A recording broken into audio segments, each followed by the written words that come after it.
This is LBC from Global, leading Britain's conversation with James O'Brien.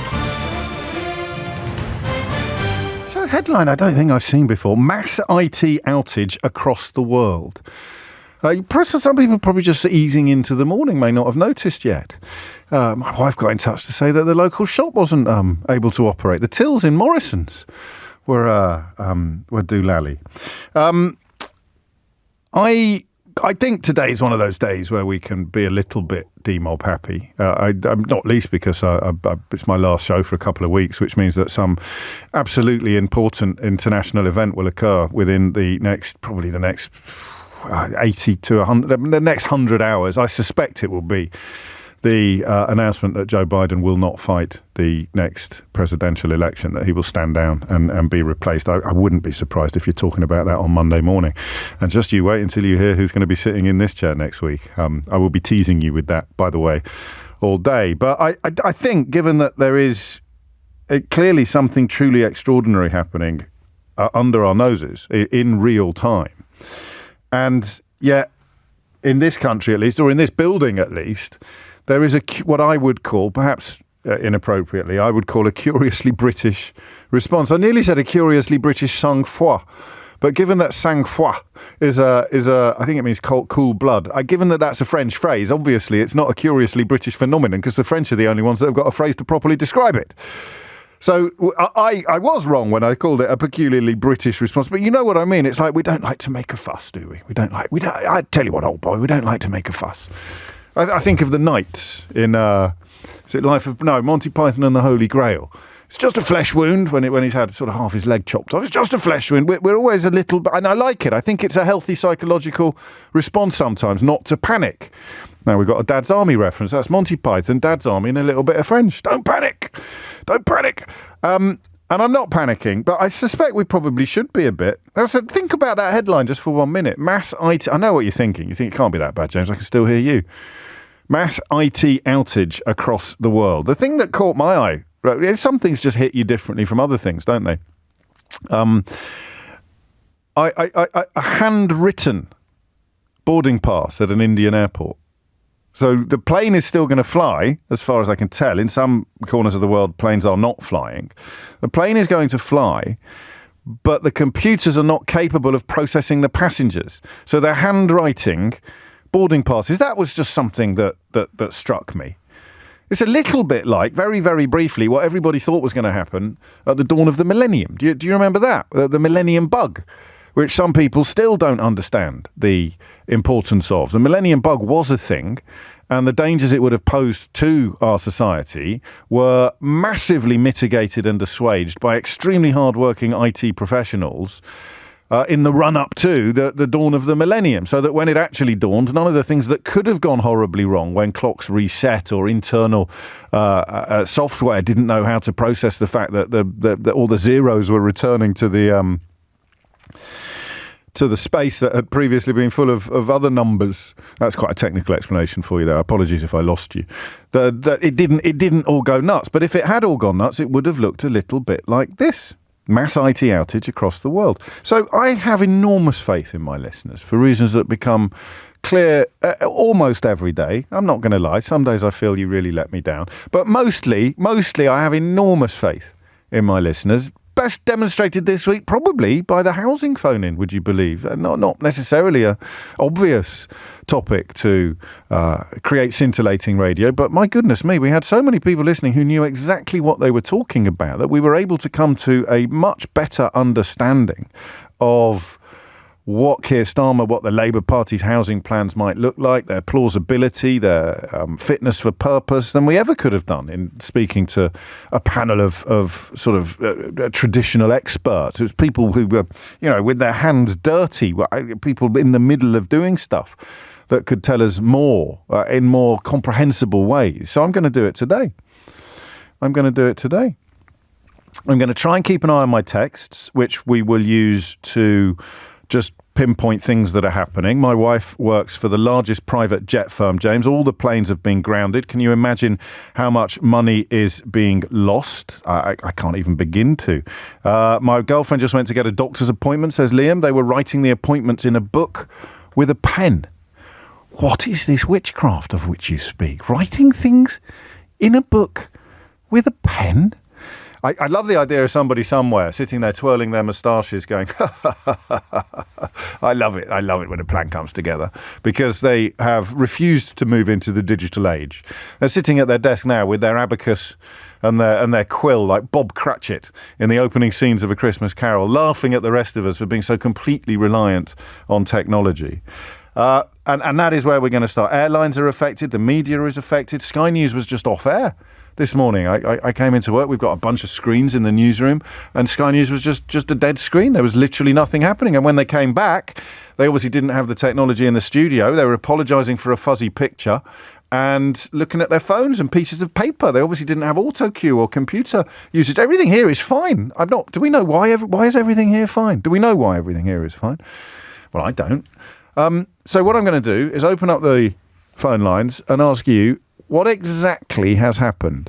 I want you to. This is cometh the hour, cometh the cometh the Keith, cometh the hour, cometh the geek.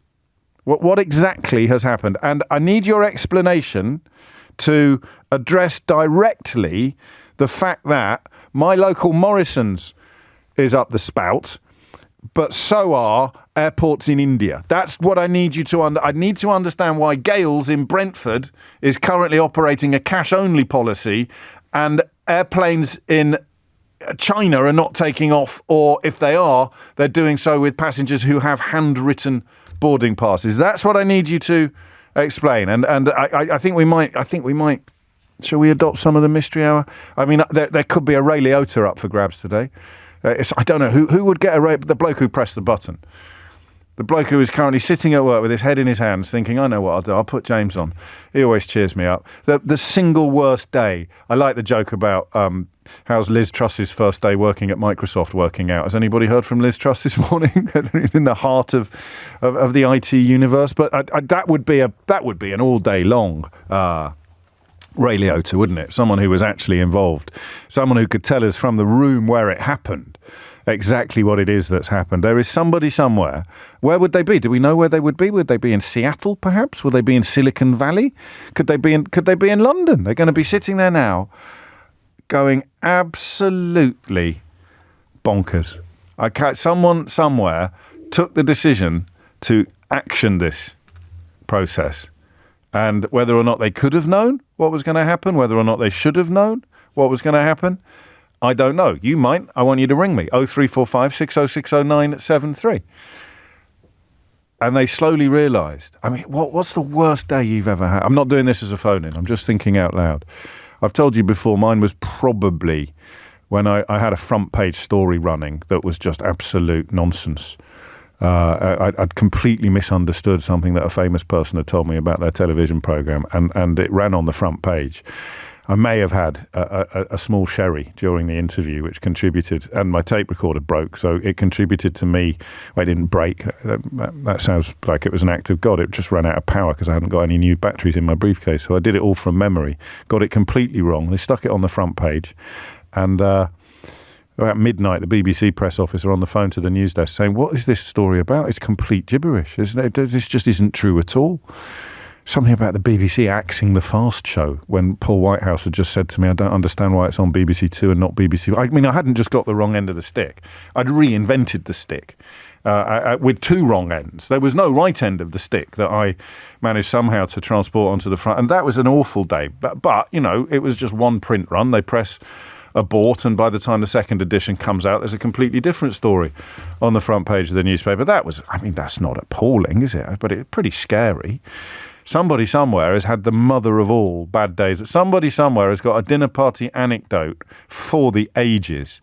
They'll say at some point during the dinner, they'll go, do you remember in 2024? Do you remember that summer, that brief? There was about 3 hot days. We called it summer in 2024. July. Do you remember July 2024? Do you remember when all the computers went doolally? Do you remember when all the computers packed in? And everyone around the table will go, yeah, of course I do. Yeah, we had a terrible time. We couldn't buy any ricicles in Morrison's.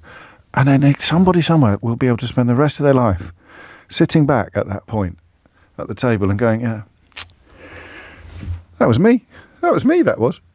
Is it possible? I mean, we can add that question to the mix this morning. Is it possible that one person has pressed one button in one building somewhere in the world and that is responsible for everything that has subsequently happened? Or have you got a better explanation? That's where we'll start. I mean, look, the worst thing that can happen now is we get a really good caller up first, isn't it? And explains it. Then we'll have to talk about something else. We'll have to talk about potholes or something. But I want to know what has happened. I want to know exactly what has happened.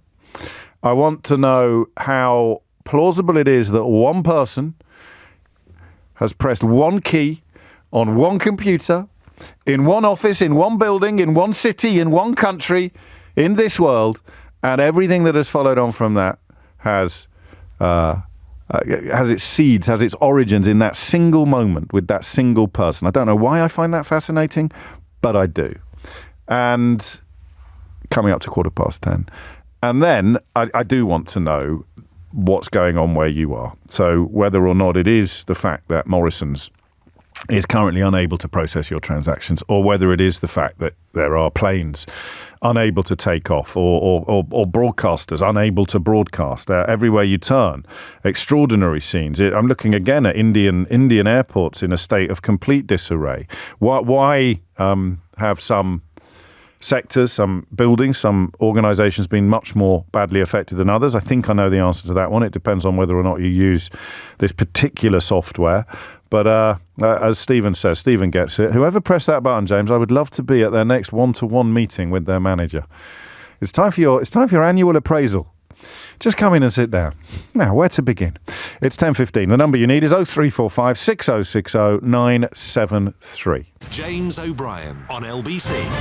10 minutes after 10, and there is a sort of serious note here as well. I mean, it could turn out to be an incredibly serious. It is incredibly serious, but people aren't taking it that seriously because it's so extraordinary. We just presume it'll all be sorted by lunchtime. Maybe we're wrong. Maybe we're being incredibly naive. That's one question I would add to the mix. But I'm interested in the fragility of things.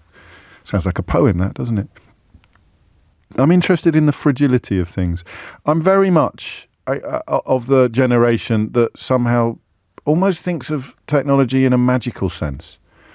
Have very little idea how anything works, but supreme confidence that it will and that it does. Every now and then you have a glitch, or something goes a little bit wrong. But generally, you have supreme confidence that when you press a little button in your sitting room, your television will come on. And of course, these days, your television will come on with like 200 choices of things that you could watch, all of which you will be able to watch with enormous ease. Everything technological. You go to the airport, never crosses your mind that delays and weather aside, the technology will generally be fine. And when it isn't, it feels like a temporary blip. How naive is it to think of technology as being safe and permanent? Is it getting less safe the more sophisticated it becomes? I often think of cars in that context. And if something goes wrong with your car these days, it's likely to be the onboard computer. Something went wrong with your car back in my childhood, it was likely to be your big end or something mechanical. I don't know. I don't know quite how you set that up as a phone-in, but I am quite interested. Is there any alternative to being completely reliant upon technology in this way? A few reports from the front line. James says, complete lack of chaos in Screwfix, James, where the woman behind the counter started shouting that all card payments are down, things will need to be paid for in cash, and all the builders and electricians just whipped out huge wads of notes that I assume come from their off-the-books job. Don't be outrageous. You always need to have a lot of ready cash to hand, James, when you're in the building trade, as I well know from my 2 weeks on a building site in Doncaster in 1988. And I quite like this from Jackie. I'm feeling so smug at the moment with my A5 paper diary that my family always laugh at. Nothing in my day will be affected because LBC is still working and so is my washing machine. And it's a sunny day. Hashtag winning there from Jackie. 20 after 10 is the time. Tony's in Bushy. Tony, what can you tell us? Morning, James. Well, I have to say, first things first, I'm very surprised to be talking tech with you and not Middle East conflict or politics, which are... well, the day is young. Who knows where this conversation will go?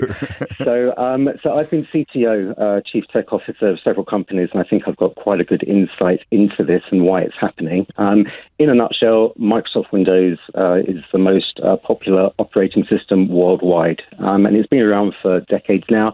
It was never really built with with security in mind. And obviously, as time goes by, security threats have become more severe.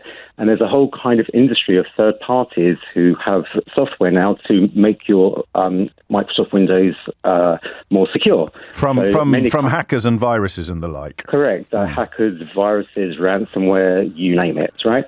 One of these is called CrowdStrike. Pretty good reputation, if I'm honest. But what has happened here is that CrowdStrike have rolled out an update which has blue screens, i.e. crashed millions of Windows computers worldwide. So a little bit unfortunate on their part. So, I mean, I suspect that I am going to have to play the role of the idiot in these conversations, but it's a challenge to which I'm confident I can rise with aplomb. So the companies that are affected, the companies and the organisations that are affected, have a subscription with CrowdStrike. Correct. Yes. Which is probably why we're okay here at Global Towers.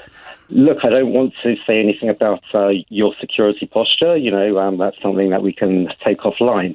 But I would say that it's a little bit unfortunate that it is actually companies who, with sort of goodwill, have invested in security software who are suffering from this. But there will be companies who've invested in different security software. Yes, who are not affected by this. Yeah, the thing is, as you're saying, CrowdStrike is an extremely large player. Is it the biggest player in the field? It looks like it is.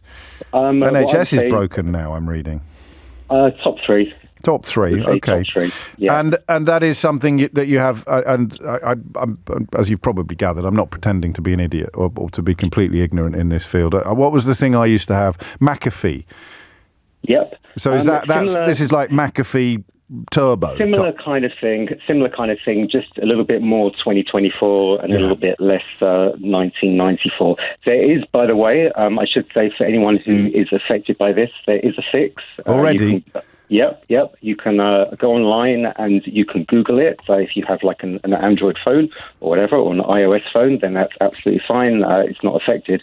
Go online, look for the CrowdStrike fix. It basically involves booting your Windows into safe mode, deleting a file, and you're good to go. And I know that might sound like techno-babble, but it's not rocket science. I'm happy to help anyone who is affected. Give them my number, and it's all good. Oh, bless you. The big problem. When will it all be over? When will everything be back to normal? Well, that's the big problem. You see, most maintenance work can be done remotely, right? So if you're an organisation with thousands, hundreds, tens of thousands of machines, you would roll out your updates remotely. But if your machine can't actually boot up, then you can't do that. So it means that someone somehow has to go around to each individual machine or reinstall them somehow. So there's quite a lot of manual labour involved here. You're saying that's a possibility or that's a certainty? I'm saying that, unless anyone's got any more creative solutions, which some people may have, if it was me, I've been on both sides of this, I'd be going around now and sort of, rallying the... But who's they? Who will be going around now? I mean, we've got everything from Morrison's in Brentford to airports in India. So hopefully all these places have IT support staff on site or people who can be trained extremely quickly to do this fix. So it could be days? It could be. I think it depends on the organisation and the amount of... okay, this is a brilliant start. I think we will have the... I think we'll use all the mystery hour stuff for this hour, won't we? So qualifications, Tony? CTO, Chief Tech Officer of several companies, currently run my own freelance CTO, CIO practice called Gem Agile. Well played. Look us up and happy to help anyone who's suffering from this unfortunate issue. Well, in the first instance, it's a round of applause. It's not a Ray Liotta because you didn't do it. I'm reserving the Ray Liotta for whoever it was who pressed the button. Do we get our own IT department up here to talk to them a bit? We don't. I know we obviously don't use the software. Even I've worked that out. But I mean, they might be able to talk to us about what would happen in this building if we did use this software. Well, that might be quite fun. Always like to look after the IT crowd because they know all my secrets. Cam is in Coventry. Cam, what would you like to say? Yeah, hi James. It's sort of trying to explain the sort of processes that go on in the background before these sort of updates are released. I mean, I've been working in IT change management now for 10 to 15 years, and it's a massive failure on the processes. You're not getting any prizes for that observation, Cam. I think we all know it's a massive failure, but I'm teasing you a bit. Tell me more about what has actually happened. Well, basically what's happened here is we've had developers at CrowdStrike. They've written a release. That should have gone through numerous processes for quality testing. And that's what you do? Yeah. So what does that involve in your sort of day job, in your day-to-day job? That involves doing things like stress testing, doing things to check there are no circumstances in which things will go wrong. Yeah, all of that should happen before it comes across my desk because I run the actual change management. So they will put together a change request and they'll say we need to update this particular software because of X, Y, and Z. And then there will be a whole load of criteria that they've got to fill in. Things like, have you tested it? Where have you tested it? Have you tested it on different platforms? So can you conceive of how this has happened then? For a company like CrowdStrike, I find it incredible that it's actually happened. That it's sort of. And will it have been, in the context of this upgrade, would it have been at some point in the last 24 hours, is it? One person has pressed one key in one office.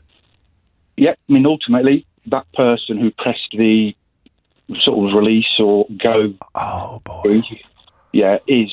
But having said that, it's not going to be his or her fault. It's going to be everybody involved in that process. How many people would that be? Somewhere at CrowdStrike could go into the hundreds when it comes into project teams. And I'm wary of doing anything. I don't think anybody should do anything without speaking personally and directly to experts. Just because experts are ringing in, I almost like giving medical advice. But how likely do you think it is that people will be able to fix it themselves? Because we're still getting.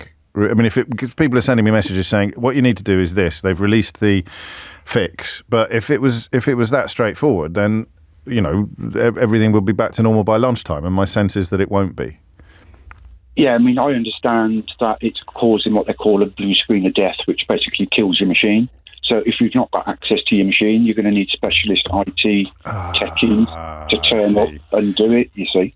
So they may turn up with the patch for the patch on a USB stick, boot up your machine using... But you'd need it on a USB stick because you can't use your terminal to access it because your terminal is frozen. Yes. Wow. Will we ever find out the name of the person who pressed the button? I know, and I appreciate your solidarity that you're saying it's loads and loads of people. It's a bit like blaming... I don't know. Let's try and think of a funny analogy, Cam, together, shall we? What's it like? I'm thinking like 100 people have contributed to something, and then one person presses a button and everything falls apart. And inevitably, all our focus is on that one person, but it's the fault, as you said, of the 100 people who were putting it together in the first place. I suppose it's like the civil servant who actually sort of writes up the legislation, which has had hundreds of people contribute towards it, and they say it's his fault. It's a bit like that, yeah. No, it's I quite like. I'm looking for something a little bit more cartoonish, really. Do you know what I mean? Mind you, Triss's lot look quite cartoonish. Yeah, but it was her fault, though. I think that's the problem there. And I do have to repeat again, the best joke on the internet this morning so far is, does anyone know how Liz Truss's first day at Microsoft is going? Although, as we've already discovered, this is not a Microsoft problem. Exactly. It's this CrowdStrike company that deals with security. And so I'll give you, I think there's a lot of people who are as ignorant as I am about these matters. So you pay a monthly subscription to a company that essentially takes care of security on your computer and makes sure that bad stuff can't infect your system, whether it's viruses or hackers or any other cyber threats. They are cyber security purveyors, but it means a constant update of the defenses, the technological defenses that surround your computer system need to be constantly updated because the threats are constantly changing. It's a bit like slugs in the garden, which Tom was talking about at the end of the programme. If, for example, you sprinkle eggshells around your radishes in order to prevent the slugs from nibbling them, then a slug might come along that is resistant that can actually slither over your eggshells, in which case you'll need to update your security. You'll need need to get bigger shards of eggshell, or you'll need to put down copper wire, or you'll need to get wool. And every month, CrowdStrike essentially ring fences the radishes of everything from Morrison's to Indian airports with ever evolving technology. So you're getting more sophisticated, sharper, bigger shards of eggshell being sprinkled constantly around your radishes in the hope that your radishes will never be molested by slugs again. And today, in the context of international global cybersecurity, it's not that the slugs are nibbling the radishes, it's that the sprinkling of the eggshells has somehow temporarily wrecked the whole crop. That's the kind of analogy I was looking for. Thomas Watts is here now with your headlines. James O'Brien on LBC. 10:33 is the time. 0345 6060 973 is the number you need. I also want to find out how it's hitting you personally, how it is affecting you directly. And don't hold back. You know, you're thinking, I don't need to phone James. He'll probably know that the skip has just sort of frozen mid-delivery outside my house or outside the building site. What is actually happening? This is very funny. I can't explain it. If you've been paying attention to politics for the last week, you, like me, will appreciate Callum's sense of humour when he writes, James, did you get that analogy from Wes Streeting? Yeah, it's a fair question. So what has happened? How quickly will it be fixed? How will it be fixed? And how is it affecting your world? So I started off with a throwaway line about Morrison's in Brentford not being able to process transactions. But of course, if you extrapolate from that all possible consequences, then you get an inkling of how huge this is. And the question of how long will it last becomes quite urgent. 10:34 is the time. So what's going on? What happens next? And crucially, what is happening in your world? How is it affecting you? So think of that early text from Screwfix. Might sound trivial, but I like assembling huge amounts of trivialities, of apparent truth. I like assembling thousands of small stories to make a big story. So I want you to phone me if you've got a small story, or indeed a big story, or a medium-sized story, or a fair to middling story about what is going. So I've got loads of texts coming in, but I want you to call me. I'm freeing up some phone lines now because I think we've got enough tech experts on the case. I want you to call me and just tell me what's going on where you are. Is Greg's, for example, okay? 0345 6060 973. If you're at the airport, what is actually happening? What are you being told? Are you going to be able to fly today? Are you getting any inkling of how long you're going to be delayed for? What about hotel reservations? You're turning up at a hotel and they've got no way of knowing. How long until the dodgy characters start trying to exploit this situation? How long before people start saying, I've come to pick up my new car. Could I have the keys, please? I jest slightly, but I mean, all of the things that we haven't thought about yet, the unknown unknowns. So we've got the known knowns. We're assembling the known knowns. We're nibbling at the known unknowns. But the unknown unknowns are the things that you can tell us about. What is actually going on where you are? 0345. So, look, this is what we're talking about. Dean's been in touch. He says, I can't log on to Tombola Bingo, James. These are the stories from which we can knit an enormous tapestry of truth. But I need you to provide the individual strands of thread. Rich is in Leatherhead. Rich, what's going on? Hi, good morning, James. Hello, yeah, Rich. I just come out of Waitrose, actually, and I had to use cash. Wow. That's quite something. How often do you carry cash? I don't usually carry cash, but I was pretty lucky. I just thought it was a good idea to put a tenner in the wallet, just in case something happens. And lo and behold, something did happen. But it did remind me of an incident that happened for a company I used to work for. There was a Windows update that knocked out 30,000 workstations within the company overnight. I mean, if you told me that on any other day, I'd go, whoa. But today I'm going, it's nothing. But not if you're in the company. It is nothing. The company is quite important in the world, but it is nothing at the time because actually the core IT system for the company, which is sort of ring-fenced away from the rest of the company, which is mainly admin and training, that was on a separate system. And the computer liaison officer who was supposed to do the Windows update, for whatever reason, went home early, didn't do it. So the core part of the company, which would have a global impact, wasn't done. So he actually didn't do his job. So it was one person asleep on the job. Didn't do his job, went home early. And this is and so that particular core part of the company literally went home early. This isn't a figure of speech. He just clocked off early. Yeah. And then at some point that evening, he'd have got a phone call. Well, yeah, because everyone would have been terrified as to what was happening and people would be working. But would someone have rung him and said... They were able to hack into the Windows update, and that's the story that was given, that it was hackers that hacked into the Windows update. But it wasn't. It was worker error. Don't know. Oh, I see. But would he have got a phone call that evening from someone saying, what the hell is going on? And he'd have gone in his head, he'd have realised what he'd done. And, oh, my God. You know what, James, I think probably because of the impact it would have had if he'd done his job, he probably would have got a promotion. Oh, right. So he'd failed to spot something as opposed to literally causing something. They're two slightly different things. I understand that. Thank you, Rich. We did this as a phone-in, and I'm not going to lie to you, it didn't quite work.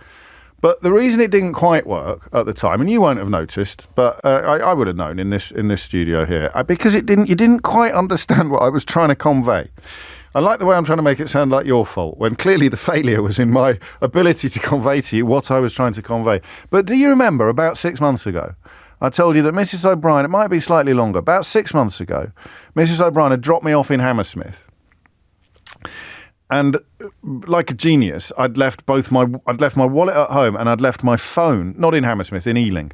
These details matter. I'd left my phone on the dashboard because we'd been using Waze to try and avoid some of the traffic on the way to the station. So I'd left my phone on the dashboard, and I usually have a wallet in my back pocket with cards in it and sometimes a bit of cash. But for some reason, I don't know, I'd changed my trousers or something like that. And I was absolutely stranded. I had just enough money. I think I was 20 pence short, and the lady behind the counter at Ealing Broadway Station let me off 20 pence. And I just found myself thinking, what happens? And that's the other way round. Do you see what I mean? That's like, what happens if you lose your ability to enter the system? I couldn't get to work. And what do? You have to start going up to strangers and ask for money. I came to work and I had to beg money off Eleanor and others. I had to get a tenner here. Henry Riley gave me a 50. I can't. I mean, the sense I had of paralysis was quite profound, but I failed to convey it to you because it just sounded like some Herbert had left his phone in the car and struggled to get into work. But I was just thinking about how reliant we are. What I didn't do that day is turn it around, like it's turned around today. What happens if the problem is not with the consumer, but with the technology? I think Greg's is all right. Rob the trucker is going to double check for us when he's out and about later, but I'm hearing reports already from Dave's on the A34. He can say, can I mark Greg's as safe, please, James? So Greg's is safe. Greg's is safe. What about MI6? 03456060973. Nigel's in Plymouth. Nigel, what would you like to say? Hi, I've just been up for a lung scan, to check, just an age thing, just to check whether I've got cancer or not. I had my lung scan done in 10 minutes, no problems, in a nice car park of a supermarket. Yes. And then they weren't able to send it through to the hospital to have it read. Oh. So I presumed that the nice lady was going to say, come back tomorrow and we'll redo it or whatever. Can't have it done for another year because of the low level of radiation. Oh, my days. Yes. Oh, well, I mean, A, I hope you're fine, and B, sure you're stressing this is not. I mean, it's just literally a link to age, and there's no particular reason to be worried about it. So I just want to get that in place before I say C. You're a bit of a fun sponge, aren't you, Nigel? Well, it was a bit funny. I was the first one in, and anyway, as soon as they'd done me and realised they couldn't send it through, they then said to them, look, we can't do it, and explained why. But they were so apologetic, and I thought, well, it's one of those things. But you're a nice man. Some people would have got really exercised by that, but I'm interested that so their computer is incapable of both saving the image of your lung and sending it to HQ.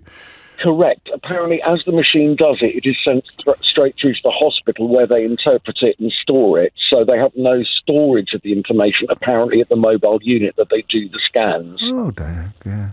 And it's not waiting lists or staff or management. That it is literally the low levels of radiation that you've got that they can't. It's not if you were poorly, they'd take the risk of doing more radiation, but because you're not, they won't.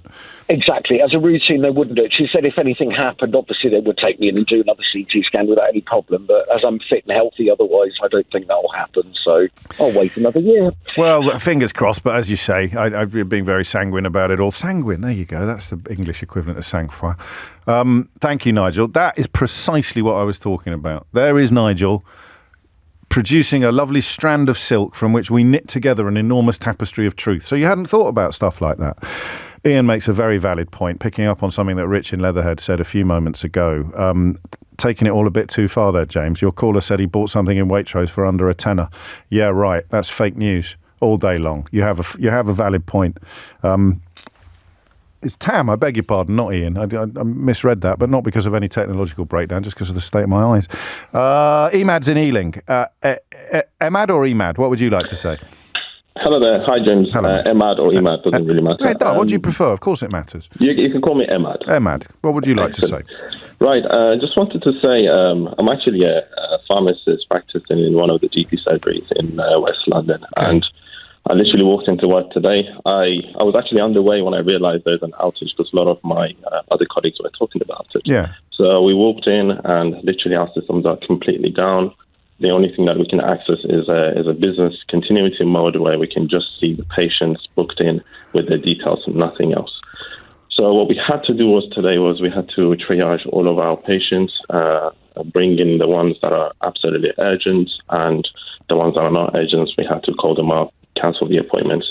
But one of the biggest issues right now that we have is medication issue, because people do run out of their medications. They receive things on a monthly basis.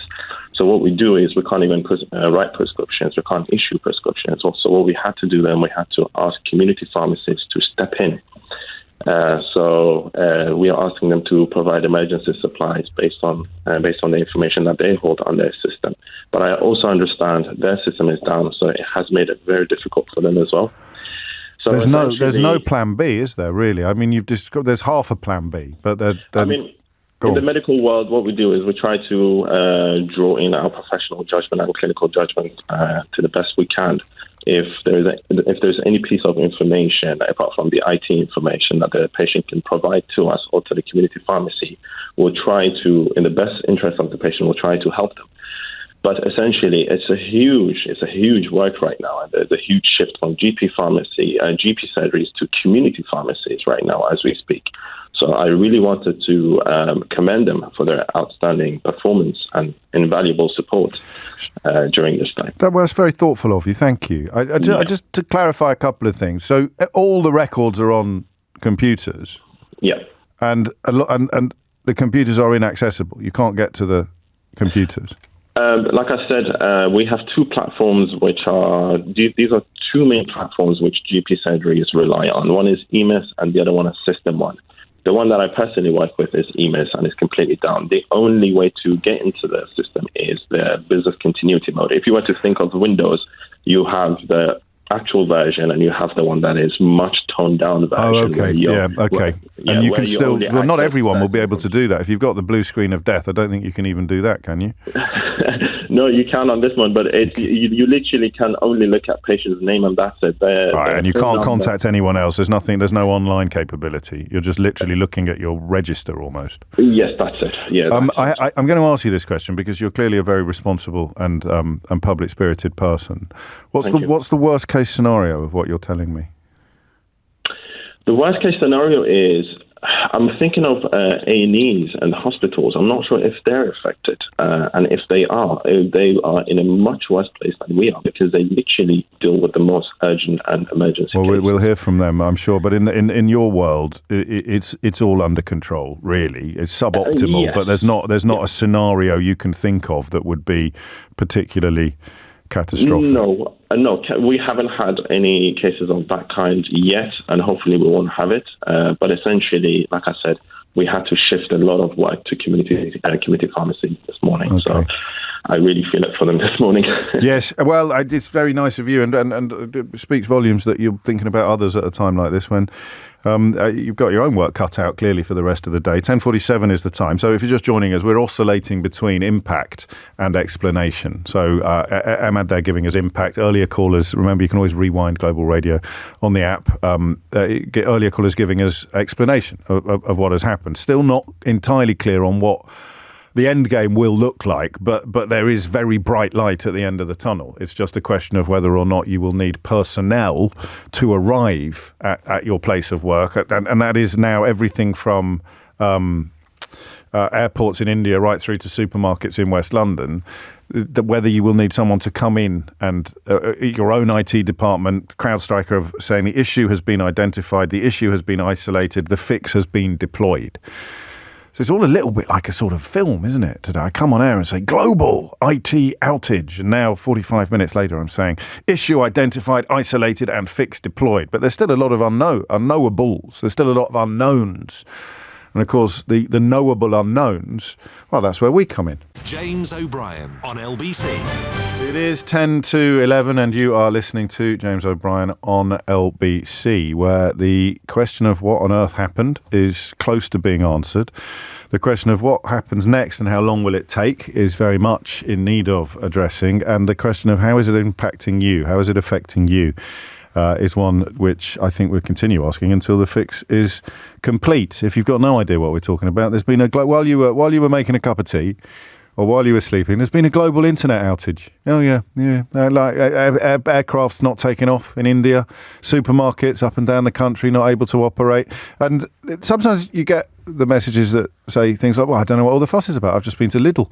Everything was fine. Some companies have the software. Some companies don't. If you have this software in your system, whether you are an airport in India or a restaurant in Poland, if you have this software in your system, or a pharmacy in West London, if you have this software in your system, you are, to use a technical term, currently screwed. And if you don't, you will be fine. Which is why we're on air, absolutely unaffected. And Sky News was literally taken off air. It was unable to broadcast for quite a lot of time this morning. 10:51 is the time. Harry's in Lakeside. Harry, what made you pick up the phone? Hi, James. Hello. It was lovely talking to you again. Likewise. Just want to talk about my wife's experience. She's a internal investigator for Amazon, and she couldn't log on today. And all of her team, there's around about hundreds of people throughout the UK and Ireland couldn't log on. So many of the crucial works they just couldn't check today. Gosh. So that was just going to mean delays, is it, for purchases? It's not about purchase, but it's seller. So whoever wants to sell on Amazon can't have their application approved. Oh, internal investigator. So making sure that the application to open an account is kosher. That's right, yeah. Interesting. So she couldn't do that. None of her team could. But on top of that, you text people texting you, telling you about supermarket and cash. That really, reminds me about China, because I've just came back from a holiday. Because I do lots of YouTube travel videos. I just came back from China. I remember your YouTube travel videos. They're brilliant.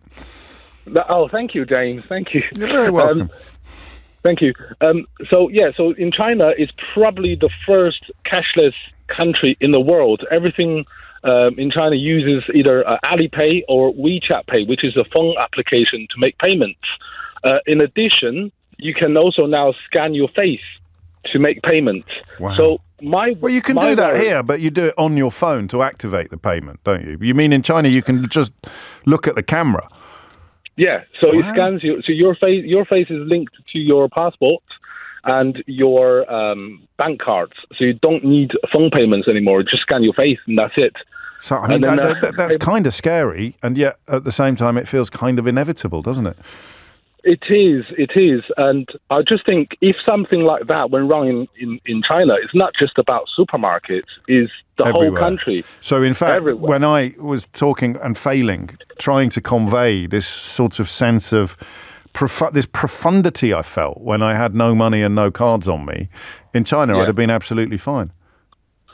Yes, so nobody carries a wallet, everybody carries phone. It's not just about the mobile payment like your Google or Apple wallet. It's a completely different app that you scan a QR code to pay everything. It's quite incredible. It's very convenient, but until it goes down, it's very convenient until it goes down. Absolutely, and that was my biggest sort of takeaway from going to China. But also, like I said, in hotels, most hotels in China, they don't have a room delivery anymore. They do everything by robot. So a robot will come to your room to deliver. Yeah, it's on my video, James. But you can check it out. Go on. What's the YouTube channel called? Is it Global Hopper? On YouTube. Got it. Global Hopper. Yeah. Global Hopper. Yeah, and I'm going to have a look now. Don't go away. This is amazing radio. They love all the... Oh, crikey, yeah. So, you really are. And this was your first time in Guangzhou, was it? Guangzhou, yeah. Shenzhen is crazy, James, because we were walking in the park and we got thirsty. And what we do is, instead of finding a cafe, all we do is just order a drink or food via drone. So you do it on your phone. Shut up. No, seriously, it's on my video. Have a look. I'm looking now, and that is on the Guangzhou video, is it? No, it's in Shenzhen. Okay, let me find that. So I'll find it in a minute. So you literally standing in a park and order a drink to be delivered by drone. Drone will come to you, a Starbucks or a KFC or whatever drink that you want. It will deliver within 10 minutes, and you can just drink. And bear in mind, James, Shenzhen is a city. It's a highest tech city. So all the high tech stuff coming out of China. You think about BYD, you think about TikTok, you think about NIO, you think about all the high tech stuff. It all came from Shenzhen. And what's amazing about that is Shenzhen did not exist 40 years ago. It was a fishing village. This is incredible, isn't it? I'm just looking at it now, and when you go into the centre business district, and really, that's all big. Because the same is true of Dubai, isn't it? It was a tiny little fishing village, and then suddenly it exploded upwards and looks as if it's been there forever. But I'm just looking at how many subscribers you've got. I'm going to get you to at least 1.72 thousand, is it? Yeah, 1.7 thousand. Well, we'll get you up to 2. I reckon, by close of play today. Get yourself on YouTube, get onto Global Hopper and have a look at the future. I don't know how this has happened from a conversation about the global internet outage. We're plugging your YouTube channel. You're a marketing genius. How have you done this? I feel like I've been hypnotised. I feel like one of those people who's had their watch taken off while they've been talking to somebody without even... Why am I plugging your YouTube channel? Why you're not plugging mine? No, James, I love for you to actually visit China. I love for you to see it, because it's not what people think it is. It's incredibly high tech. And bear this in mind. I did a guide to China, but people are friendly. It's not what you think. Oh, I'm sure. The difference between the population and the government is like everywhere else, isn't it? Absolutely. I would love to visit, and by the time I've watched all your videos, I'll know exactly where to go and what to do. Harry, or Global Hopper, as we will always know him, at Global Hopper 2131. Amazing scenes. I didn't even know that. I'm still a little bit confused about how that happened. Can I just plug my own YouTube channel quickly, just to sort of restore equilibrium in the universe? You can watch all of our or you can watch the real things that happen on the programme, as opposed to fake videos that have drawn a little bit of attention this week from, well, racists mostly. So you can watch all of my shows entirely, in their entirety on YouTube. Hey, YouTubers, don't forget to ring that bell, ding, ding, ding. And that is the future. 10:58 is the time. You are listening to James O'Brien on LBC. Neil is in Felixstowe. Neil, what can you tell us? Hi, James. Nice to speak to you. Likewise. I work for a haulage firm in Felixstowe, in and out of the docks for containers. And right now, the port is shut down. Completely shut down. And we're sure this is the global internet outage and not Brexit?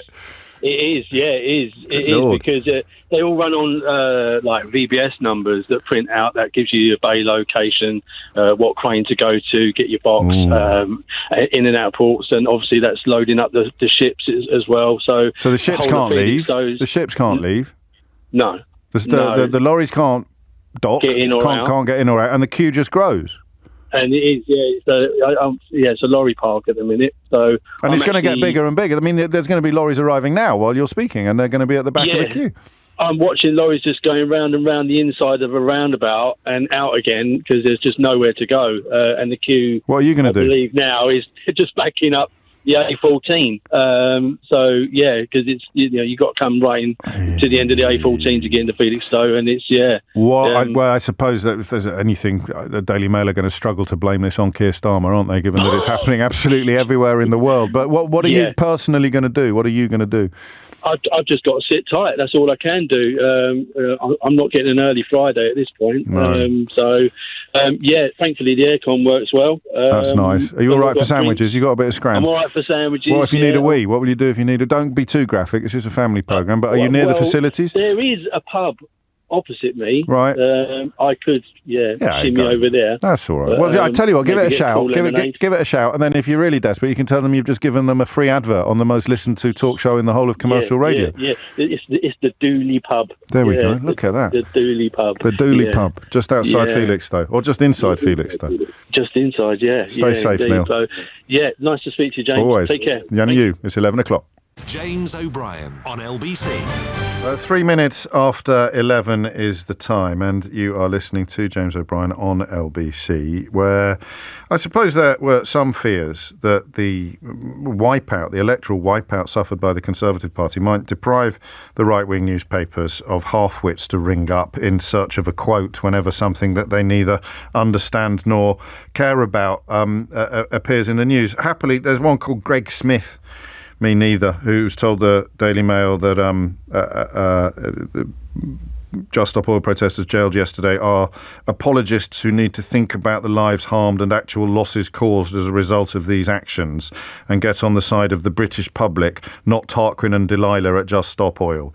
And who wouldn't listen to Tory MP Greg Smith instead of Sir David King, the government's former chief scientific advisor, who said yesterday, or in a statement read outside the court, said, "This is so disgraceful. We are all hoping that the change in UK government will also change the situation in our courts." And it is in response to a verdict which has seen 5 protesters, 5 Just Stop Oil activists being handed record terms, the longest ever sentence for a peaceful protest. And I do think that the use of that word peaceful is important. And the response from supporters of Just Stop Oil has been, as you would expect, outraged and deeply upset.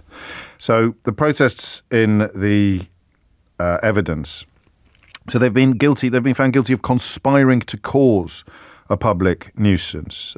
So they're kind of being done for planning events that were widely reported at the time, including protesters climbing onto gantries over the motorway for 4 successive days in November 2022. The actual protesters themselves, of course, have already been jailed. 45 activists involved in total, and the economic hit is estimated to be £765,000. The cost of the Metropolitan Police was more than £1.1 million, and the estimated delays, which is quite an interesting conversation given what we just heard from Lowestoft, sort of good delays and bad delays. The Tory government responsible for all sorts of delays as a consequence of its ludicrous Brexit, but Just Stop Oil protesters responsible for an estimated 50,000 hours of vehicle delays, affecting more than 700,000 vehicles. This is the claim. The M25 compromised for more than 120 hours. The problem with the rhetoric of people like Greg Smith MP is that the people who've been jailed are not the types of people to fit the cliches. I don't know how old you are, but I guess it's always tempting to think of Swampy at this point. Swampy was the sort of original eco-activist, or at least the first one to really garner the attention of the British public, because he was attempting to stop road building by digging big tunnels under the targeted area and refusing to come out. In retrospect, that's really brave, especially if you're claustrophobic. But at the time, I mean, I was very much closer to the Daily Mail's position back then than I am now. And at the time, I just thought, lazy, not lazy, but troublemaking do-gooders or whatever the phrase at the time was. I think I used to talk about patchouli oil a lot. Do you know what patchouli oil is? I think I used to talk about patchouli oil a lot when we were talking about eco-activists. But people like Swampy were canaries down the coal mine, and they've now been followed by Look, a 58-year-old woman, Louise Lancaster, a doctor, a PhD, Lucia Whitaker de Abreu, Daniel Shaw's 38, Roger Hallam, the co-founder of Just Stop Oil, a 58-year-old man. These are, and a 22-year-old woman called Cressida Gethin. So the 5 names: Roger Hallam, Cressida Gethin, Daniel Shaw, Lucia Whitaker de Abreu, and Louise Lancaster. These are people motivated by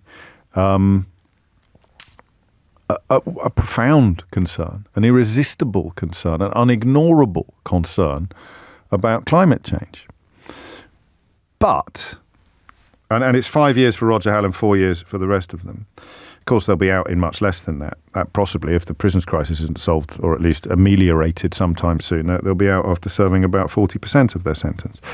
But that's not the point. It's a peaceful protest designed to stop the traffic, literally. Figure of speech, that. And here's the thing, all right? I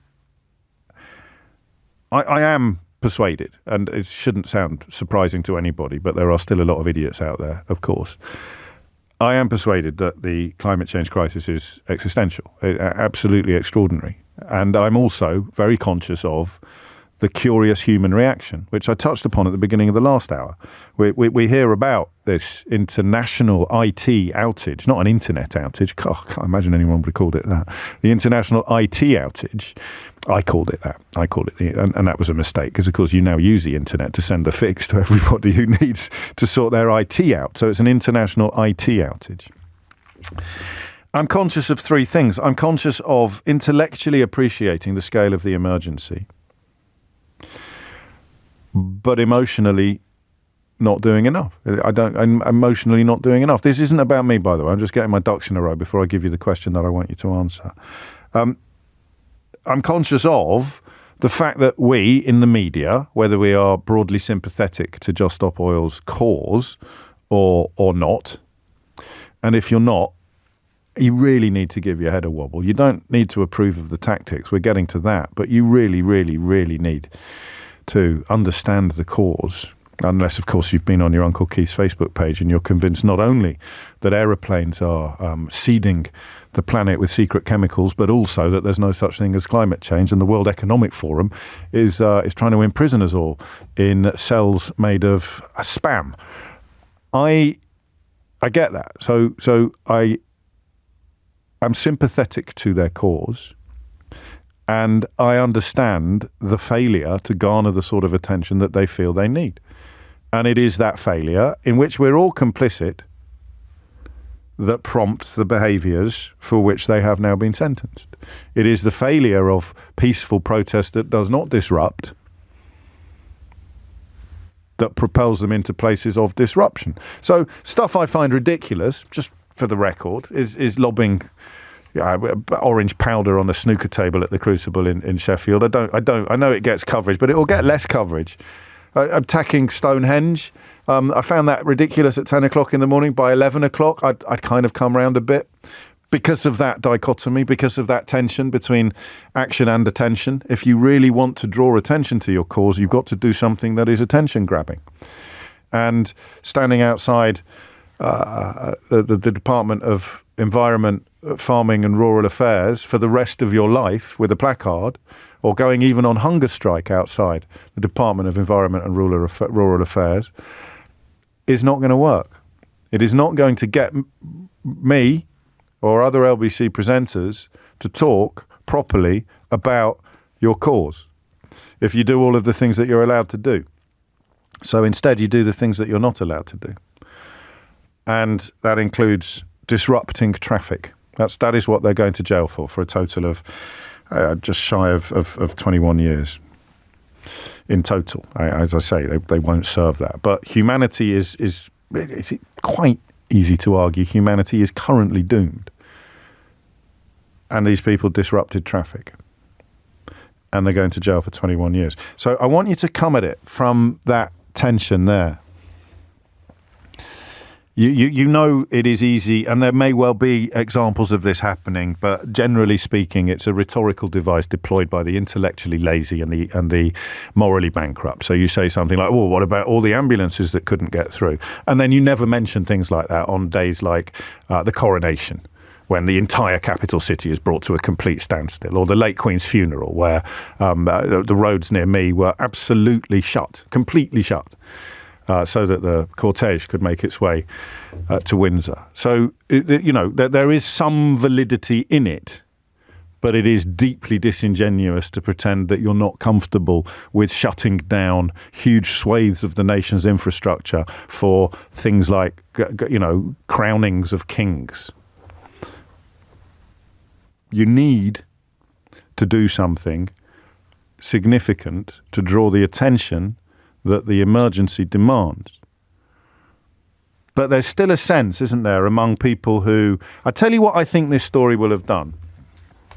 I think this story will have got some people who aren't massively sympathetic with Just Stop Oil or their tactics, concluding that the sentence is excessive. The sentence is excessive. And equally, I think you'll have people who are supportive of Just Stop Oil, who are supportive of both their tactics and their actions, who recognise that the job of the judiciary here is to stop them from doing it again. It is pour encourager les autres. It is literally designed, this sentencing, to stop the next generation or the next phalanx of Just Stop Oil activists from stopping the traffic, from bringing the M25 to a standstill, or sending people up gantries to stop the what would you call it? To stop the social and economic blood from being pumped around the body politic. That is what they set out to do. And it worked. And that is why the full weight of the law has come down upon them like a ton of bricks. But it's peaceful. There's events in Harehill, just outside Leeds overnight, that are anything but peaceful. It reminds me, if you haven't seen the footage, of when the police van was set on fire outside an asylum centre by racist protesters. A Romanian, I think a Romanian Christian child, they were trying to take into social service care, and the local community reacted incredibly violently to the point of tipping over a police car. Just a message for anyone who needs to hear this: you condemn both. It doesn't matter what the context is, or the identity or the background of the culprits. If people are attacking police vehicles, they are bang out of order. You don't base your reaction to this on whether or not they're football hooligans or I don't know, anti-immigration protesters. They're all scumbags, okay? Whether you're attacking a police car in Leeds because their social services are trying to do their job, or whether you're attacking a police car in Kent because immigration services are trying to do their job. You don't tailor, unless you're a massive racist, of course, and there's a lot of that on social media this morning. But you don't base your response to actions upon the ethnicity or what you perceive to be, or what you're being told by racist agitators the religion of the actors may be. 11:15 is the time. I just want to make that clear. But, there will be people involved in those protests who don't go to jail at all. There are people currently not going to jail. There was one case, and I can't find the detail. I really wanted to set it up for you in juxtaposition to this story, of a man who attacked his girlfriend, threatened to kill her, stabbed her, inflicted terrible, grievous harm upon her, and the judge has said in court that the likelihood of a custodial sentence is diminished by the state of the justice system, by the state of our prisons. So they're releasing violent prisoners early to free up room in a prison system that is now going to contain 5 adults who are going to jail for peacefully protesting against the government's failure to properly address climate change. Now, listen, I know how knee-jerk reactions work. I know, oh yeah, it's outrageous. They should be locked up for even longer. I get it, but be kinder to yourself this morning. Just be a little bit kinder to yourself. Allow your imagination to grow into a space that is not defined and very tightly controlled by right-wing rhetoric, by lazy, morally bankrupt right-wing rhetoric. Who do I get to kick today? You've ended up asking yourself every morning. Is it the immigrants? No, we're taking a day off from the immigrants. We're going after the eco-zealots or whatever we could. Just be kinder to yourself. Give yourself enough space in your mind to actually wonder what a country is becoming when they are releasing violent criminals early in order to make room for peaceful protesters. And also, I don't know how much attention you paid yesterday to the COVID inquiry, to the original findings of the COVID inquiry, but you will probably have picked up on the fact that the early findings show that had the government been better prepared, goodness knows how many people might still be alive. So what we have today is a situation where a citizen, an ordinary citizen of these islands, who is trying to prevent unnecessary deaths by planning peaceful climate protests, gets sent to prison for 5 years, whereas a former prime minister who literally caused countless unnecessary deaths by transferring resources from pandemic response to preparation for his own lunatic no-deal Brexit, as things stand, gets no punishment at all. So you go to prison for trying to stop people from dying unnecessarily, but you don't go to prison for hurting people. Or, in the case of politicians responsible for our paltry pre-pandemic preparation, contributing to people's deaths. So what do we think? 0345 6060973. The tactics, I don't know that they work. I really don't know that people who are a little bit sceptical or ambivalent watch the Just Stop Oil protest and think, yeah, they're right, I'm joining. I don't know. I don't like not knowing. Some days I like not knowing. I like coming on air and admitting to you that I don't know which way to jump. I don't know which way to go. But that's different. That's when there are two directions. I don't know about this story. The job of the government, the job of the judiciary, forgive me, the job of the authorities is to ensure that this stuff doesn't happen. And in order to do that, the sentences need to be really severe. It has to be severe enough to put people off doing the same thing next year. But I don't think that will work. I think it's like breaking a butterfly on a wheel. If you're motivated by existential angst about the future of the species, then you're not going to be put off by 4 years in jail any more than Nelson Mandela was put off the path that he chose to follow by a much longer period of imprisonment. So I don't know. And that's where we go with this question. 0345 6060973. What do you think of these sentences? What do you think of them? Will it work? Will it work as a deterrent? Or is it actually quite a dark day for our democracy when peaceful protesters can be sent to prison for longer than violent criminals? 0345 6060973. James O'Brien on LBC. It's 21 minutes after 11. Some breaking news for you this morning. My colleague Lewis Goodall reports that the Foreign Secretary David Lammy has said that the UK government is going to restore funding to the UN aid agency in Gaza. That's UNRWA. And when we were talking about what Labour can do to mark measurable difference in policy towards the continuing carnage in Gaza, that was very much one of the things on the list. It was the former ambassador to Jordan, wasn't it, who rang in with a list of achievable goals that would speak to improvement on the Tory position. I mean, I think don't let the perfect be the enemy of the good sounds a little inadequate in these circumstances, but that is apparently underway as we speak. The courts correspondent for the Evening Standard tweeted yesterday evening, and I really noticed it. It was the first thing this morning, actually, and I really noticed this because I was reading about the jailing of Just Stop Oil protesters for the crime of, wait for it, conspiring to block traffic. I was reading about it at the same time. The courts correspondent for the Evening Standard tweeted, yesterday, a man who threatened to kill a woman, punched and slashed her with a knife repeatedly, got a suspended prison sentence. The judge cited prisons being full and 3 years of court delays as part of the reason for not sending him to jail. This is the last government's legacy in criminal justice. And yet, in the same space, on the same day, 5 people were sent to jail for 5 years and 4 years respectively, for the crime of conspiring to disrupt traffic. And I suppose, if you think that you can, I wonder whether you can make sense of this. Mark's in Romford to kick things off. Mark, what would you like to say?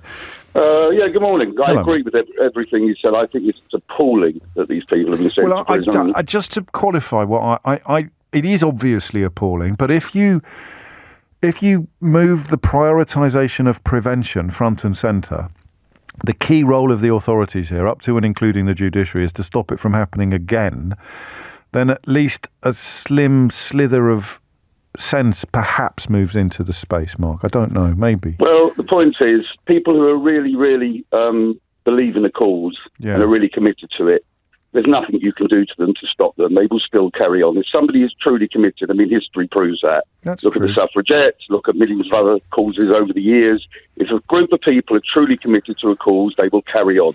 Putting a few of their mates in prison for a few years is not going to stop them. If anything, you've now poured petrol on the fire. You've made them even more furious. And the word martyrdom springs to mind as well. Yeah, I know. But at the end of the day, they'll be out in a couple of years, but it's just ridiculous. You just spent the whole of last week, you and every other radio station, talking about how crowded our jails are. Yeah.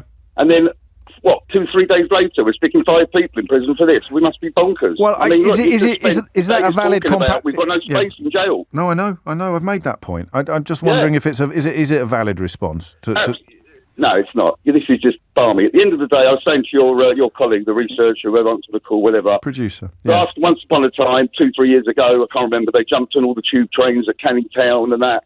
I was somewhere up the line, got delayed, I got to work late. So what? Okay, it was a minor incident. The company continued, the world's carried on. We all were inconvenienced, but so what? It's not a terrible thing. I know it's so they set out, how can we garner? Massive. Hang on a sec. Let me just say this. I don't think I disagree with you about anything, but I'm trying to sort of see it from their point of view. Yeah. And they're saying, how can we secure huge amounts of attention? Well, we have to do something that has an enormous impact. How can we do it without hurting anyone materially? We might cause some economic harm, but we're not going to hurt anybody materially. It's hard to think of a better protest than this, but it is still illegal. So what are they supposed to do? What are the police supposed to do? You punish them like you punish anybody else. This has just been used. They've made an example of these people. They're trying to use this as a deterrent. And part of your logic is that it won't work. But equally, you can't let them go out and do it every day and not face sanction because there are plenty of people behind them waiting to take up the mantle. It's a weird one. Thank you, Mark. I like that notion of having been inconvenienced by it, but not thinking that even matters a jot in the greater scheme of things. I mean, I don't know that we'll have time for this, and the phone lines are full already, but does it work? In the sense that are we now more conscious? It's not a question of necessarily being more supportive of the tactics, but are we more conscious of the cause? Do they prompt people to actually look into the science, to tear themselves away from their Uncle Keith's Facebook page and weird Daily Telegraph editorials and Tufton Street shilling, and actually listen to what the scientists have to say and respond accordingly? I just don't know, actually. Mark's in Tamworth. Mark, what would you like to say?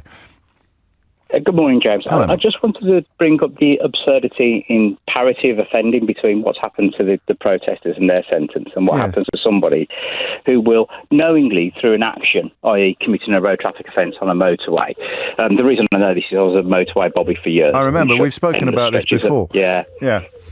So you could go out in your car, I'm not saying that you will, James, use your mobile phone, hit the back of another car, cause serious injury to yourself or another person, shut that motorway for several hours while the incident is fully investigated, okay? Yeah. With all the same knock-ons of the closing the motorway for the Just Stop Oil process. Now, the protesters for Just Stop Oil knew what the potential consequences would be of closing the motorway, as does somebody who's using their mobile phone or speeding or drink driving or just not paying attention if they have a collision. So you've got two sets of offenders that are committing offences knowingly, deliberately, knowing the consequences. You Just Stop Oil protesters go to prison for 5 years. Your person who's driving the motor vehicle can get anywhere between 3 points. And even if they killed somebody and it's deemed to be a death by due care, they might just get a 6-month suspended sentence. The actual economic effects and all the knockback for all those people accused of traffic is just exactly the same. So it is happening every day with this has really got under your skin, hasn't it? Well, for years, I was saying these people that commit offences on the motorway through driving when they commit, driving offences on purpose. I suppose it's not apples with apples, because the person who's using their phone when they're driving or committing another offence and then causes an incident, whether it's fatal or not, they didn't deliberately set out to do that. So it's not quite like with like, is it? Whereas the protesters, but they know the consequences. It's like the Just Stop Oil protesters don't deliberately set out to stop somebody getting medical treatment or stop somebody getting to their funeral, or they don't go out to say, right, we're going to cause £750,000 of damage to the local economy. In the same way, but they know the potential consequences of what they're doing. In the same way, the person who's driving the car and commit the offence, they know the potential consequences of what they're doing, because that's why it's against the law. They know the risk involved and everything like that. But for years, I was arguing for the person who commits the driving offence and causes or the knock-on, they should in some way be held accountable for what happens to everybody else. I've been there in the queue of traffic when they're closed. That's really, really interesting. So the person who causes a road traffic, we shouldn't really be using the word accident even, should we, in some ways? No, collision. No, collision. Exactly, so they cause a collision. I've seen an actual collision which endangers the lives of other people, and you don't get held responsible for the disruption that ensues. No, and I've closed motorways, registered motorways for collisions, and then what happens is they queue up, and then somebody sitting in the queue has a medical emergency, and the ambulance can't get to them because of congestion, and you're fighting to save their lives in exactly the same way. And it's only happened because somebody else has committed an offence. Now, I'm not saying that the law's the law. We look at it as an ex-bobby. The legislation's there; it has to be adhered to. But the imparity between the two, considering it happens every day, is just farcical. It just seems absolutely bizarre, especially when the prisons are so full. We were arguing for tougher sentences to prevent it happening from the road traffic front every day. For just, for this to start happening now with the Just Stop Oil, protesters, absolutely just like ridicule. It's just. And I mean, this will be probably on the say-so of the individual judge, won't it? The decision, the level of sentencing, and some of the comments that he's made sound a little, close to personal animus. I'm sure they're not, but as you say, with all of those other factors in place, both the context you provide about what happens if people who've committed what are outwardly much more heinous or egregious acts on motorways and caused enormous disruption don't get held responsible for the disruption, and yet he's gone in super, super hard on this. Yeah, I do feel sorry for the people that have to deal with legislation. As somebody who had to deal with legislation, I mean, just before I finished on the motorway and retired, I was one of the officers that was trained up to try and get people's faces off motorways if they're superglued into them, And so you literally, the demand that comes from it is very high, and you start thinking, I've got better things to be doing than this, on a daily basis. I could actually be out there saving lives instead of dealing with this. But you have to work within the legislative framework that you're given, and that's your job. So I do feel sorry for the judiciary, having to, they're basically shoehorned into it by government, aren't they, by the last government? Well, but that's the problem, isn't it? And Labour voted against that bill, of course, and so that policing bill that introduced the new powers to jail activists like this. As you say, the judge is, in one sense, only working with what has been handed to him, but in another sense, there probably is a case to be answered about the decision that he has made personally, and we'll move on to that later. Mark, what an amazing perspective to come in as a traffic officer, a former traffic officer, and see it in ways that the rest of us would simply not be able to. Thank you. It's 11:32. Thomas Watts is here now with your headlines. James O'Brien on LBC. It's 11:36. So I think this is relevant. You will now see some pressure being brought to bear upon the Attorney General, I think, to review the sentencing of these 5 Just Stop Oil activists sentenced to 5 years in one case and 4 years in 4 cases for the heinous crime of conspiring to block traffic. You will see pressure brought to bear on the Attorney General. And, of course, we know of cases where the original sentence has been deemed to be too lenient or too harsh, and the Attorney General has intervened to adjust the sentence, in this case, the longest for a non-violent protest in living memory. Apropos nothing in particular, I'd like to tell you about a case, a completely different case from earlier this year, in which the original sentence handed down by a judge was indeed revisited by the Solicitor General. and referred to the case, referred to the Court of Appeal for being unduly lenient.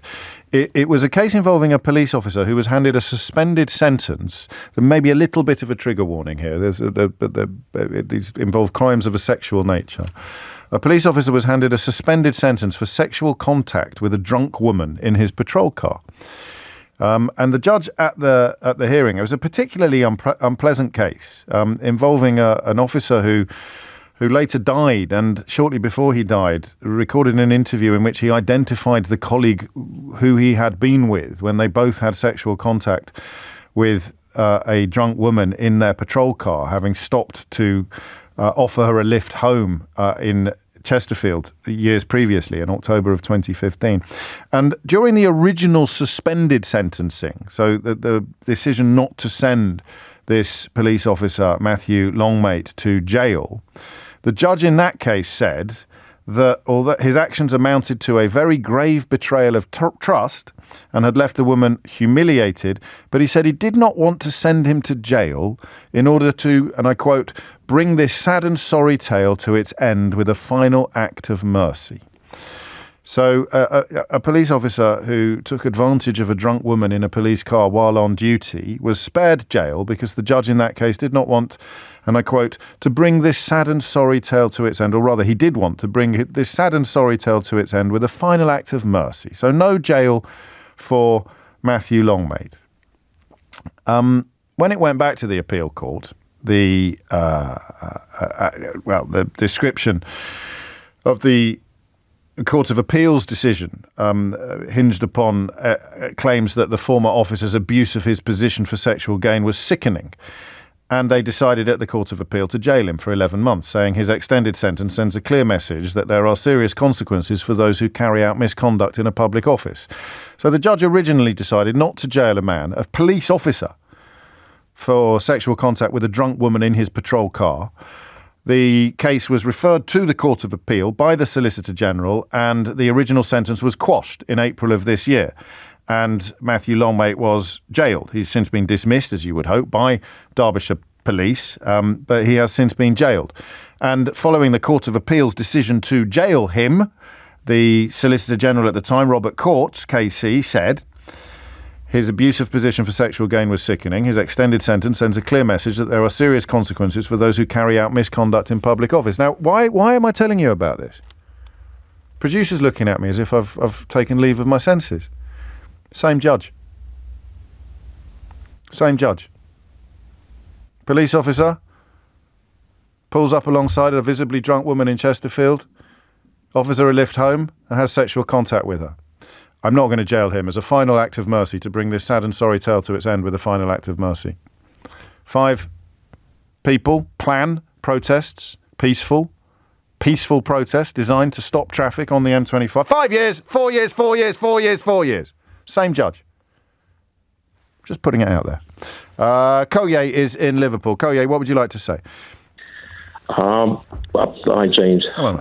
Yeah, I think as a society, it's getting a bit dangerous for us to just stand back and watch protesters that we might not agree with their tactics, but what they're protesting against might actually be something we all have to draw attention to. So a personal story of mine, my partner, under the hostile environment, my partner was to be deported. Gosh. In 2017. We didn't know where she was, no contact. My son is autistic. We had no contact with her for about 3 months. And we just got a call from her on the day she was to be deported from Stansted Airport. Because she'd been in custody for 3 months? Yeah, she's been in custody from 3 months away from our disabled son. And we just don't know what happened. It was like a miracle to us when this group of protesters broke into the Stansted Airport. Obviously, what they were doing, it's quite wrong, we would say, but they stopped that flight. They called the Stansted 15, and yes, I remember. That gave us an opportunity to go back to court, and the judge actually ruled that the Home Office was acting unlawfully by attempting to deport my wife. And those 15 young people were prosecuted under the counter-terror legislation. Wow. And one judge actually upheld and said, they should go to jail for terrorism. And they unfortunately were able to appeal that case. And the other judge in the upper tribunal, because I followed it all up, I was following up, I was really anxious for them. I bet you were. The judge said that there was actually no case to answer, and it was wrong for whether it was the Home Office or someone trying to prosecute them for terrorism. There's so much going on here, isn't there? It's hard to think of a better example of the necessity of remembering that judgments, laws, and judges are all human. They're not kind of handed down from on high like the tablets to Moses in the Old Testament. So to clarify, if that flight had taken off, your family would be fractured forever. My family would be separated. Because in the judgment, the judge said the harm it would do to my son hasn't been considered. Breaking up an autistic child who couldn't speak verbally from his mom. Yeah. Was just so, said it was unduly harsh. Who was Home Secretary at the time? Man, my brain was frozen. Theresa May or President after Theresa May, one of them. But I knew it was the hostile environment, all that area, 2017. She was Prime Minister by then, so it was probably Priti Patel in the Home. But either way, there was such a long list of them, wasn't there? And then when it got to court, when due process was actually followed, it was decided that she was entitled to stay, that she should stay in the country. Yes. By a British judge in a British court, for people who like to use phrases like that without thank the Lord for British judges. Thank the Lord for British judges. And the protesters, whose actions, although illegal, were entirely responsible for allowing your wife to enjoy the protection of the law, ended up being prosecuted themselves. Yes. Which is probably inevitable, because you can't have people waiting onto the runway at Stansted for any reasons whatsoever. So I think what you do is you remind us both of the complications in these cases and of the moral dimension that the law is supposed to protect. Exactly. Wow. So it's a tricky mindset, but I think as a British society, it's got a long history of people actually forcing a change on their government, and those changes have been positive, even though the tactics they used are something we might not agree with. Yeah. So you're right. And peaceful protest, of course, is, arguably what you're describing wasn't a peaceful protest. It was a lot more disruptive than just sitting in a road. But there's so many phrases that resonate in today's conversation and so many stories. But that one, Koye, that one will stay with me for a long time. If it wasn't for the people that the right-wing media routinely encourages us to malign and despise, then a young autistic boy would have been wrenched from his mother in circumstances that a British judge later concluded to be illegal. And Theresa May was supposed to be the nice one. James O'Brien on LBC. 11:47 is the time. So I've got the features of the evidence relied upon by the judge in this case to impose what he has described as exemplary sentences. In other words, pour discourager les autres. This is massively the deterrent element. That's what exemplary sentences. And I wonder whether, when I've read it all out in its entirety, whether any minds will change, particularly with Oye's story resonating in our memories. So the evidence that he used to justify the exemplary sentences, or the longest sentences for a peaceful protest in living memory, included people missed flights, people missed funerals, some students were late for their mock exams, a child with special needs on his way to school missed part of the school day and his medication, which placed the taxi driver driving him there at risk, as the child could have become volatile without his medication. Some other school students with special educational needs were also delayed on their way to school. Somebody suffering an aggressive form of cancer missed an appointment at a cancer clinic and had to wait 2 months for a further appointment. People who were late for work had to work extra hours without pay to make up the time. An HGV driver was unable to deliver £5,000 worth of food to a hospital.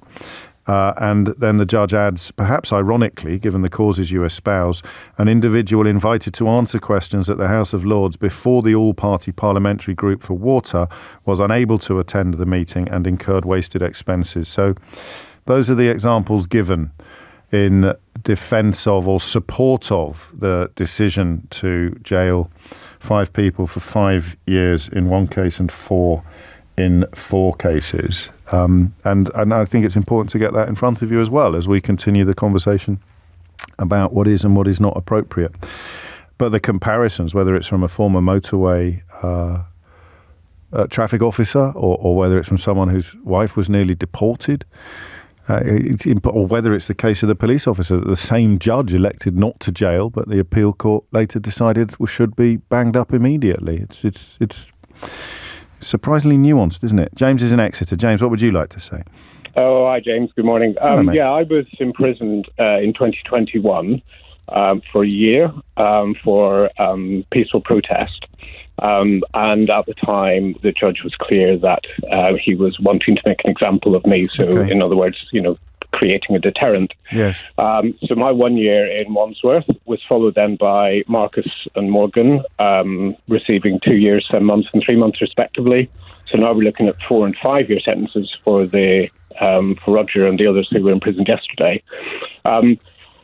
The level of support that I received in prison was phenomenal. I mean, 2,000 items of correspondence in a period of 8 weeks. There was a group of supporters outside the prison every single night. I am not convinced that these sentences serve as the deterrent that they're intended to be. Talk to me about yourself. I mean, literally. Because has it deterred you from the cause? Absolutely not. You're the chap who climbed onto the plane at City Airport. That's correct. Right. Yeah. So can I tell people who you are? Yeah, sure. James Brown, not that one, but the other one. Businessman, and also James, a Paralympian. So again, this idea that you're all sort of late issue swampies or something like that is just ridiculous, isn't it? And that you were jailed for a year. I read a very moving letter, I think, that your cousin wrote, didn't she, to the Guardian newspaper, and the very simple question is, did it put you off? Did it suddenly make you care less about the climate crisis or be determined to deploy different tactics in the future? It didn't make me care any less. It didn't put me off. Obviously, I don't want to go back to prison again, but I believe there are many, many others in the movement who are inspired and who won't be put off. And I think we've seen, I mean, if you just have to look at it from an evidential point of view, just look at the escalation of these sentences. And this is the point, isn't it? Is that your sentence was supposed to put off other people, but then, of course, and you were Extinction Rebellion, I think, rather than Just Stop Oil. Correct. But the principle is exactly the same. If sentencing you for a year had worked, there would have been no need yesterday to sentence Roger Hallam for 5 years. To which I suppose a reactionary responds by saying, well, 10 years then, or 15 or 20. Eventually, we'll find the sentence that'll make them all stop. Yeah, exactly. And, my case didn't get a huge amount of publicity, but look at the level of publicity that this case is getting. I mean, it's all over the media. It's getting huge amounts of coverage on phone-ins. Roger's statement, has been viewed, I don't know, over 1.5 million times on Twitter now.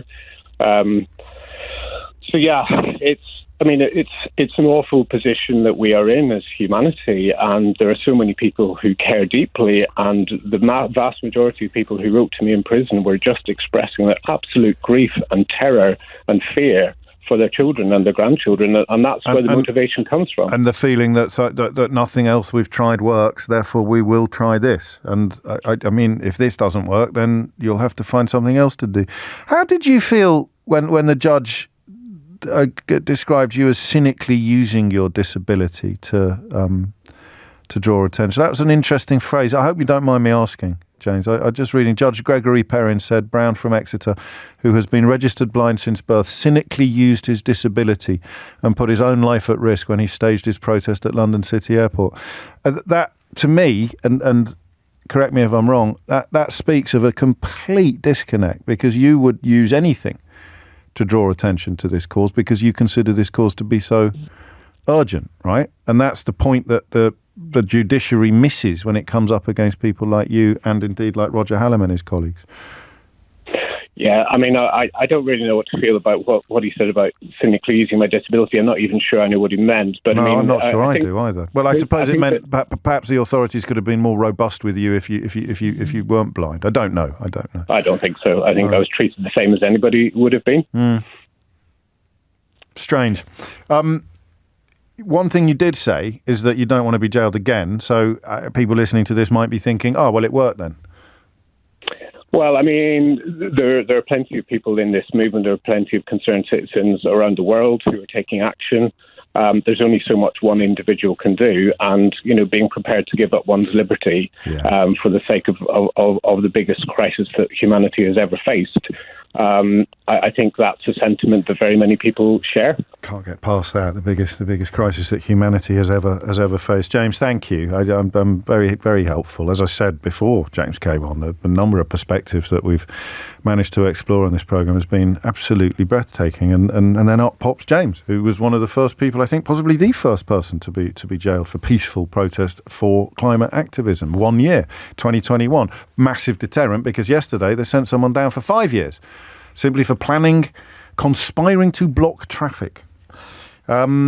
Speaking of disruption, LBC's reporter Victoria Innes is at Gatwick Airport now, where you are witnessing some of the fallout from this IT outage, this CrowdStrike IT outage. Victoria, what's going on?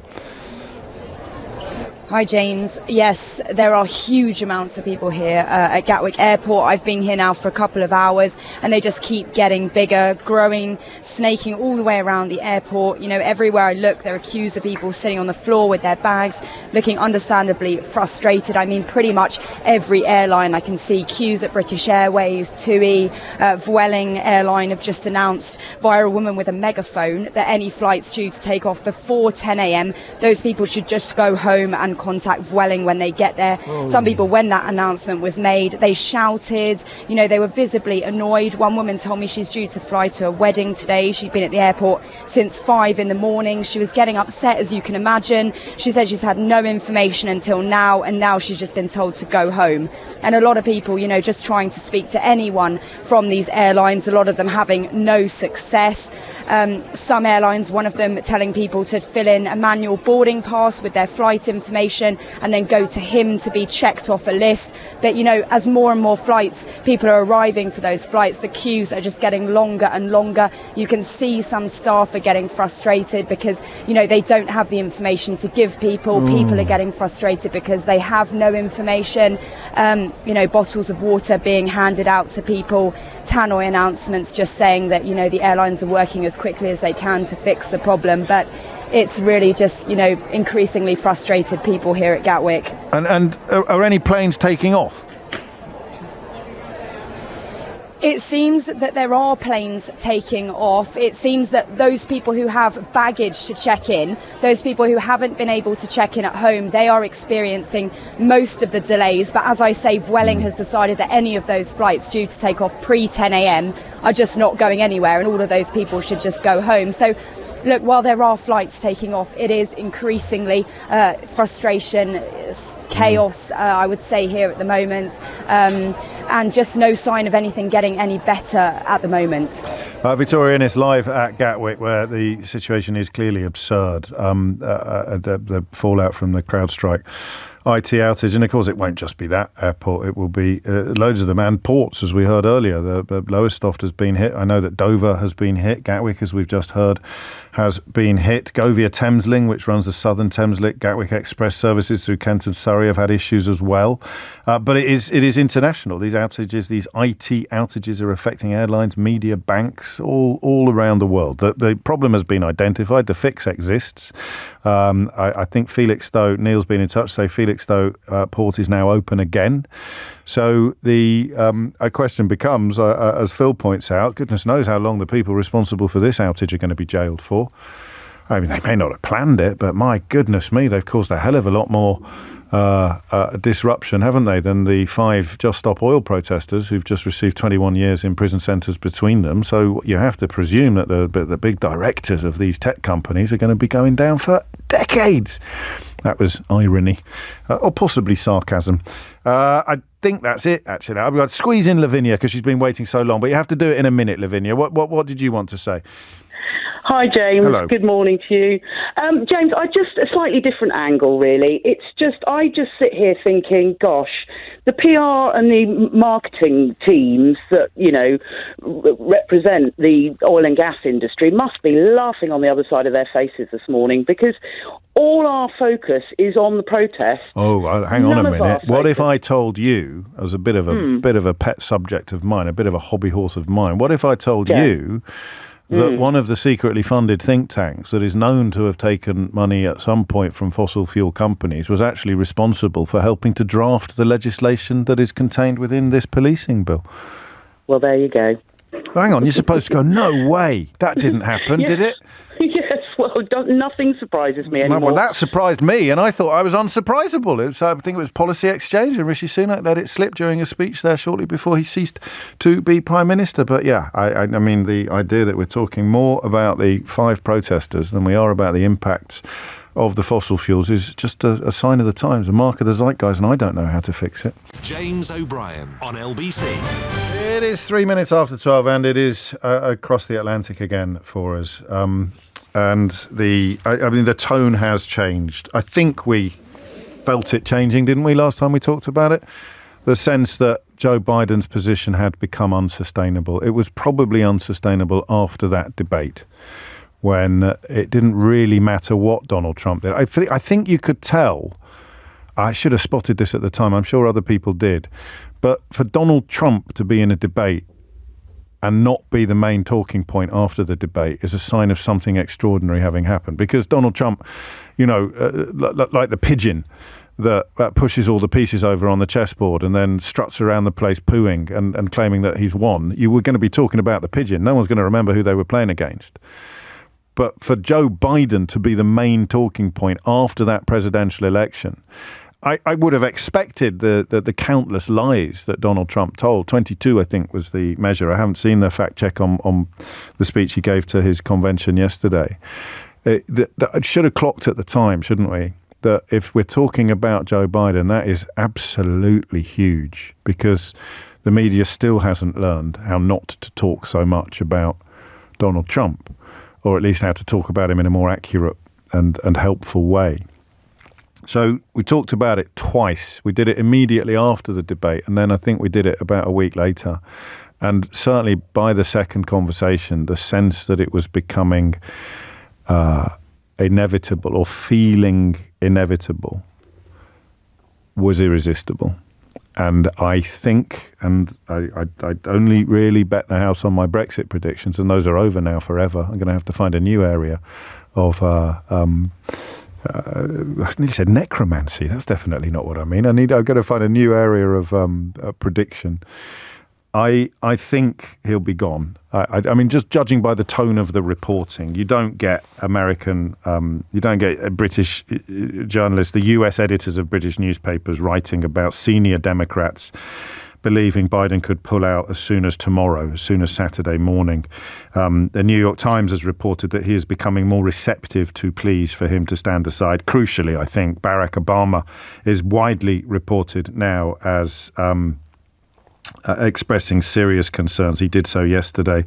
Private warnings from 3 senior figures were made to the president last week. It's become unsustainable. The danger now is, of course, that Trump is too far ahead for any candidate to reel him back in again. And listen, I fully appreciate there'll still be people listening to this program who don't think that's a danger. Maybe just have a listen to this. This is what is happening to American politics in real time at the Republican National Convention. You know, the stage upon which Ronald Reagan and George Bush would once have stood. When they took a shot at my hero, and they tried to kill the next president of the United States, enough was enough. And I said, let Trumpomania run wild, brother. Let Trumpomania rule again. Let Trumpomania make America great again.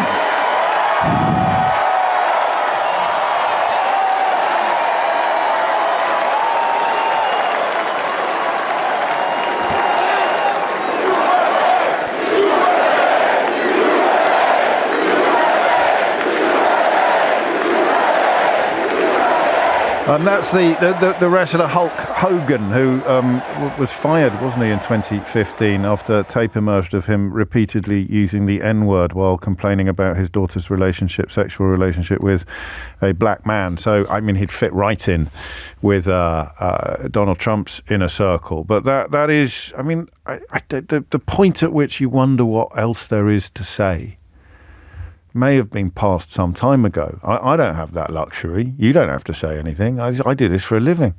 I don't think Biden will be in the race, and I think that will emerge over the course of the weekend. I'll start by asking you, I mean, can you see any way in which Biden stays? 0345 6060 973. But then I find myself in that rare position of needing to rely upon you to tell me stuff about which you know more than I do. I don't mean that's rare. I mean how little I know. I mean it's all about polling, really. Does anybody else have insights into whether or not removing Biden increases the chances of stopping Trump? We were trying to pin down. Phone lines are open on this, by the way. I'm not going to give you a particularly unexpected or sparklingly original question. Is Biden going to go? 0345 6060 973. And will it make any difference? 0345 6060 973 is the number that you need. I think Joe Biden is a perfectly good candidate, personally, in objective terms, in terms of his mental capacity. But he can't produce it on the day. There will be too many moments of slowness, and that is all that anybody is going to be talking about. It's grossly unfair in some ways, although 81 and age-related decline would play a part if he was up against a different candidate. But because he's up against Trump, it is, I mean, it is a unique set of circumstances. So the bit I don't know much about, I've got a very strong opinion that he's going to go, but I don't have a strong opinion on whether or not it's going to make much difference. And you have to presume that if people like Barack Obama are increasingly keen for him to go, that they believe somebody else would do better. Or is it just the case that Joe Biden is so bad that it's become we can't put him up even if the other person doesn't do any better? And what we tried to identify in the last conversation is what an undecided might look like. I still can't quite conceive of the existence of somebody who is watching this election battle unfold and oscillating between the two. This may be a failure on my part. Maybe you know somebody who does literally move between the madness of Trump and the fragility of Biden. And listen, Trump misspeaks all the time. The internet is full of examples of Donald Trump losing his thread or falling asleep or walking off stage in the wrong direction. But it doesn't happen in quite the same way that it's happening to Biden. But I don't see the waverer.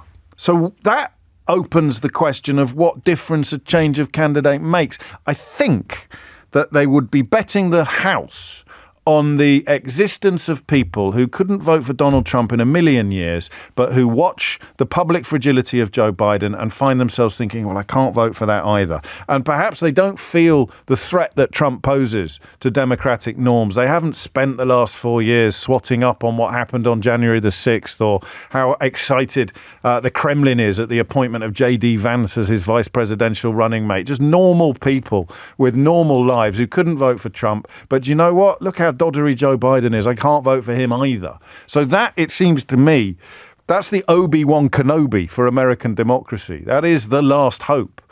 That is the only chance that American democracy has, is that there are enough voters in America perturbed by Trump and unenthused by Biden to the point where they're not going to vote at all, who will discover their desire to exercise their democratic rights in the event of a younger, more vibrant candidate being presented to them by the Democrats. Now, and again, there'll be people listening who know more about this than I do. My understanding was, and it was an interview I heard elsewhere with a senior fundraiser for the Democrats and an old friend of Joe Biden who moved quite early to certainly sound as though she was open to the possibility of a candidate change. And the way she explained it, there is only one possibility, and that is Kamala Harris, because the money raised on a Biden-Harris ticket has to go to Biden or Harris.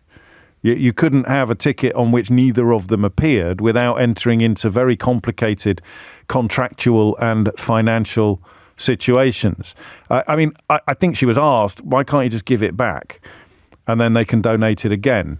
But even that sort of prompts problems and complications and contractual wriggles. So I think that Kamala Harris is the only contender. I could be completely wrong about that. And certainly a lot of the American coverage suggests that it could be a 2 or a 3 horse race, but they haven't really got time to do that properly. And I just found this particular witness, this particular contributor, very compelling and very convincing. But I'm basing all of it on that and that alone, that contribution alone. What I don't know is whether or not it would make any difference at all. Whether or not Trump's position now is so removed from reality. He has a worldwide wrestling hero. Well, I mean, established racist. Deployer of the word that usually ends careers, making a comeback. And I know that WWE took him back a few years later after he apologized endlessly and worked to address his problems. But you can't imagine he's moved that far away from using the N-word to describe a man that was having a relationship with his daughter if he's turned up to call Donald Trump his hero. And that is, I mean, how do you, whoever your candidate is, who do you need? Giant haystacks? Or Andre the Giant? What do you do? How do you, if that is politics now, what does opposition look like? If the opposition is driving a clown car and people are loving it, what the heck do you turn up in? What vehicle do you turn up in?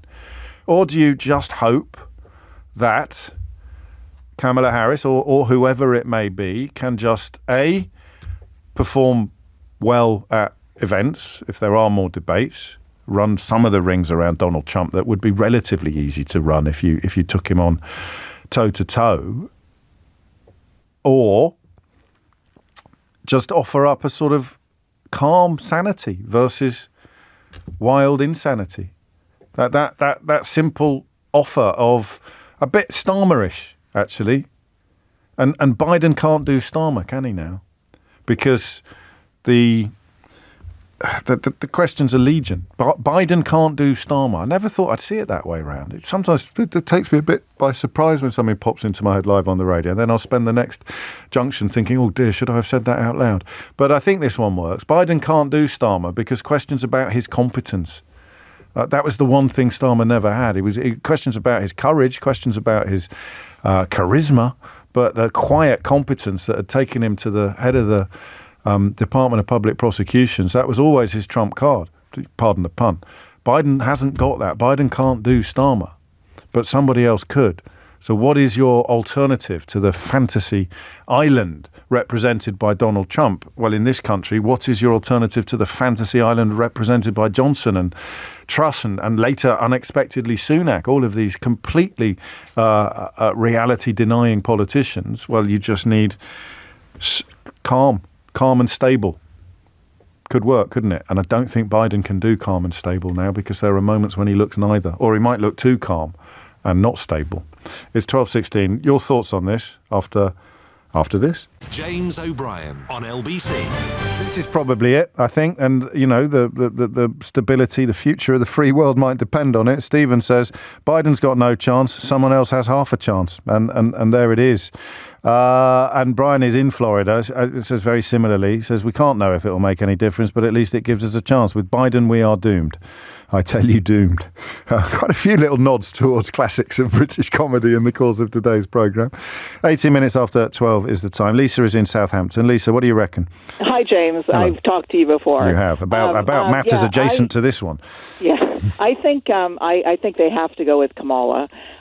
She's on the ballot in all the states, so she's already been primaried. As you say, the funding is absolutely, she has the funding. Yes. And so they cannot start from scratch at this time. Nobody is going to, she's already got, and I think the donors that were reticent because of Biden will now come through. And have you noticed that Kamala's been a lot more on the news? Yes. Because they're already polling to see what her numbers are. And she does poll better than Biden. Are you sure? I'm not doubting you. She's slightly up from Biden. Now she's and that's still from below that's from whatever is below a standing start. That's without any kind of umpapa at all, isn't it? Yeah, but I don't know what Trump will attack her on, and he will attack her on the border. But there was a border bill by Jim Lankford, and actually that was a great border bill, and Trump told him not to put it through. So that it could become an electoral issue, and she's got the acuity and the speed on her feet to make these points. Well, she was a prosecutor. She was a really good prosecutor, and she was a senator, so she's got the... But whose votes are up for grabs? That's the bit... It's the independents. It's the Nikki Haley voters that wanted Nikki Haley, and they were not bothered at all she was a woman. In fact, they thought and she doesn't take... Nikki Haley doesn't take these votes with her into Trump's pocket, which is where she is now. Well, the thing is that we all know that Nikki Haley now has endorsed Trump, but that's through clenched teeth. She literally hasn't overdone it. But what we have up our sleeves as the Democrats is Project 2025. Yeah, if it lands. And that is huge. And Kamala's been talking about that the last 2 weeks. And that will take us back to the 1960s. And Kamala, what is he going to do? Is he going to attack her because she's a woman or because she's mixed race? And I think the young people, which we need, and also the African-American community, which we definitely need, will come for Kamala. Now, her running mate, now this is just something that, to me, would get every young person out, is Pete Buttigieg.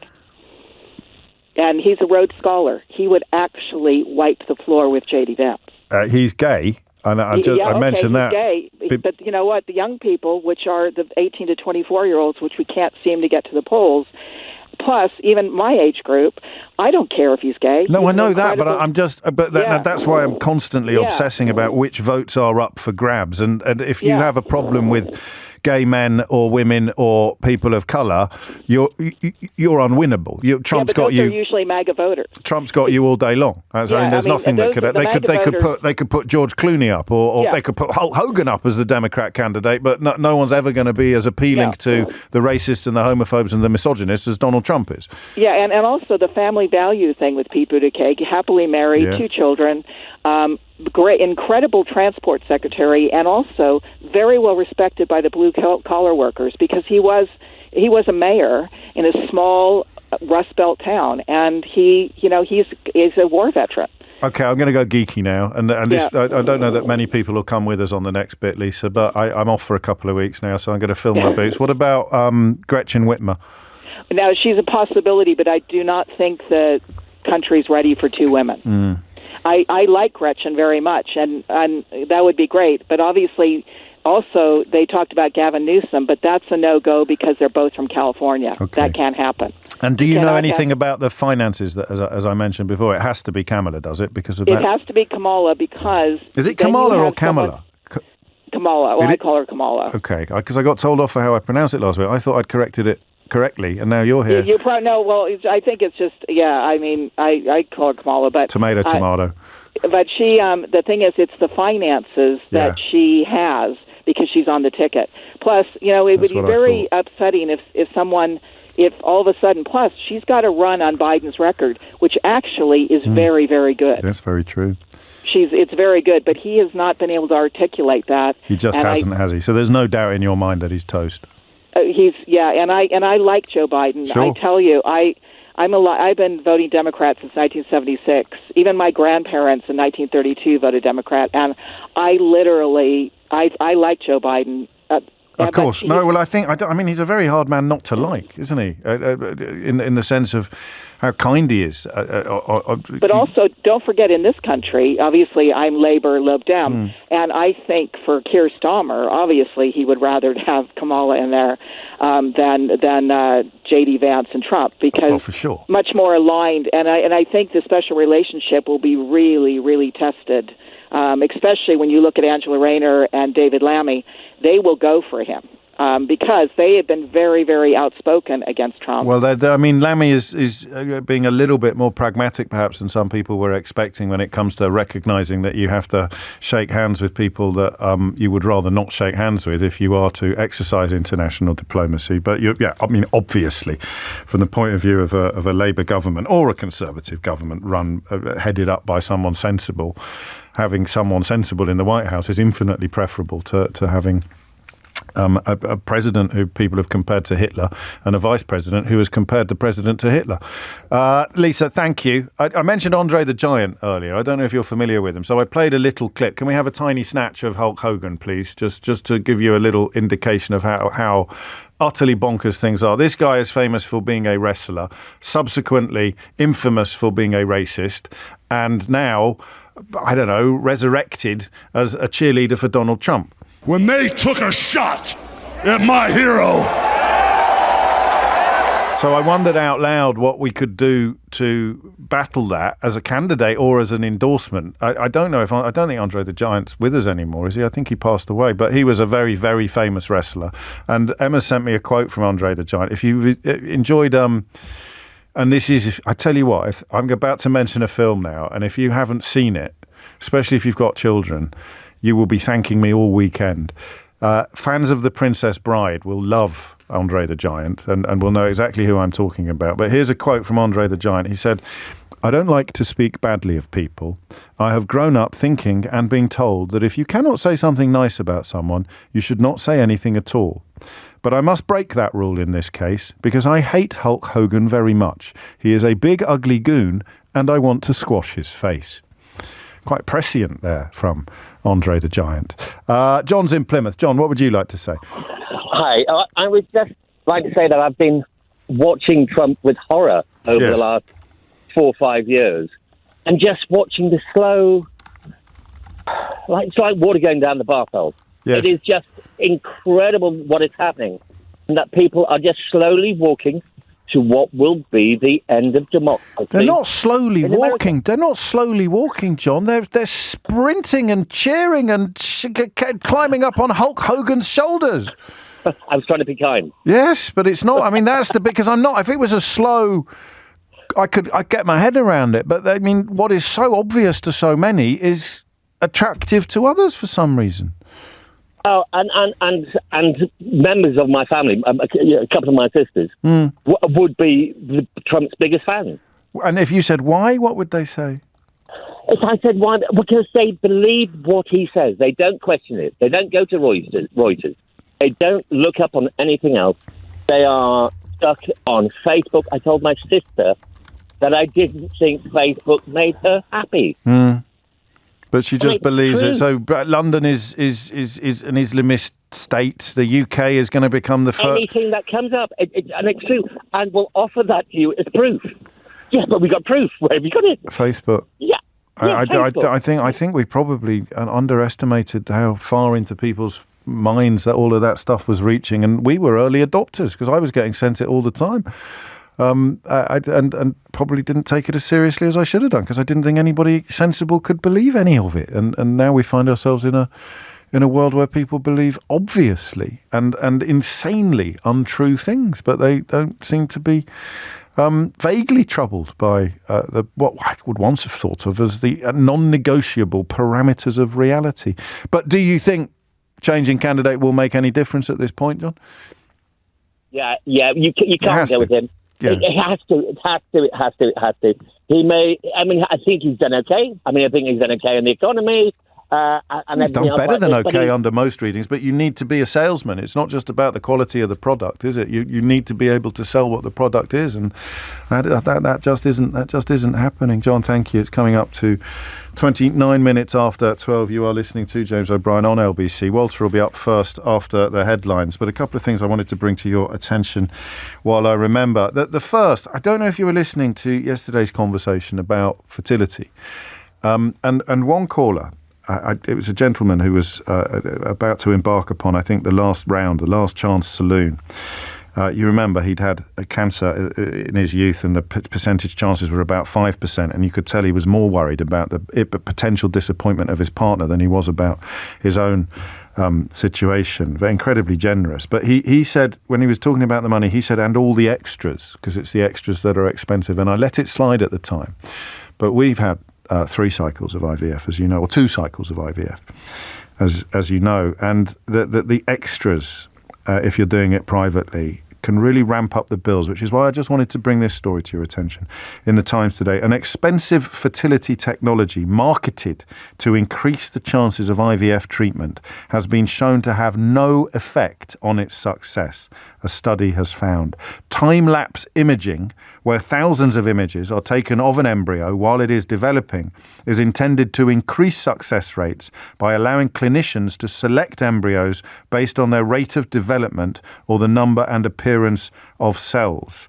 The technique has been criticised by the fertility regulator, which said that add-ons and non-essential treatments were being sold by some private IVF clinics. Time-lapse imaging can add at least £500 to the cost of a cycle, and researchers at Queen Mary University in London have found that the treatment did not improve the odds of women successfully giving birth. So I just wanted to give you a quick heads up on that. A, to draw your attention to the broader issue, and B, to give you the information you need if you're facing that decision anytime soon. Respect to Alan. If you know, you know. He's got in touch to say, hello, my name is Inigo Montoya. You killed my father. Prepare to die. It's 12:30. Jenny Barsby has the headlines. James O'Brien on LBC. 12:34 is the time. 22 provable lies in that acceptance speech by Donald Trump, as far as the fact checkers have been able to establish. But it doesn't really matter. It doesn't really matter. And that's the mad thing. I don't know how any of us really have failed to get our head around how you cover politics when lies are completely normalised. I've said it to you 1,000 times that when Kellyanne Conway, who used that phrase, alternative facts, to describe lies, something broke that takes generations to repair.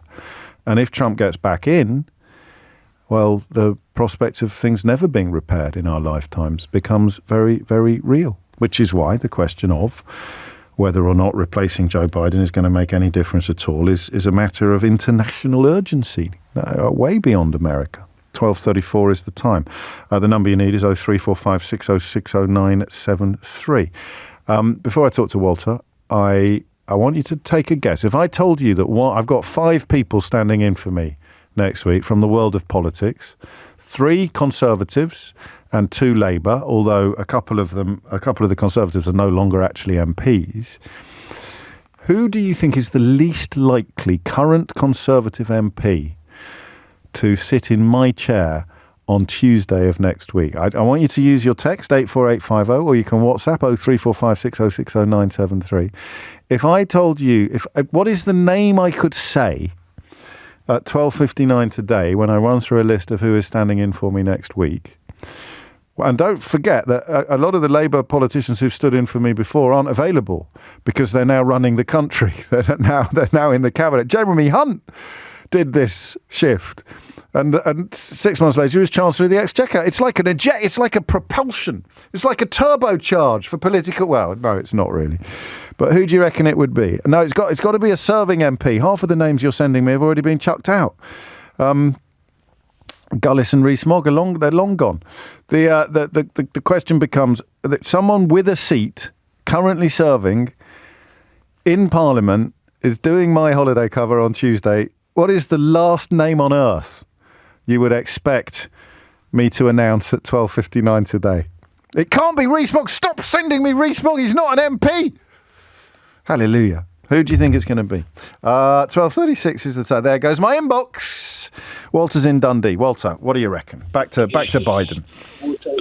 Well, from a Jersey boy who's now living in Arizona, I totally agree. I think America is actually goose-stepping over into the end of democracy. But I really feel that if Biden has to come out, of course, that's a natural. Have you got something on in the background? Sorry to be rude, but I'm just. Have you got? Can we turn that off? Yeah, sure. Thank you. Sorry. No, that's okay, Walter. I appreciate it. So sorry, you're about to address the prospect of Biden stepping down. Yeah, and I think definitely if Harris runs and takes Newsom, from California, and she could run the abortion ticket. Newsom, when he debates J.D. Vance, I think he could be all over. You think it could be that big a deal? Because I think the line I'm most seduced by at the moment is the idea that with Biden we don't have a chance and with Harris we have half a chance. But you think it would be a more optimistic prospect than that? With Harris and Newsom, yeah. Why Newsom?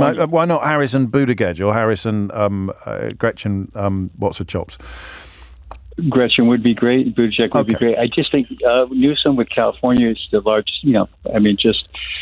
So he brings California. I think he was being groomed for it way before. So I think he'd be brilliant. That's just a personal opinion. I'm sure that's all we ever do on this show, mate. It's all personal opinions all over the place. But you would wake up on Monday morning with a Harris Newsom ticket and think we're going to be okay.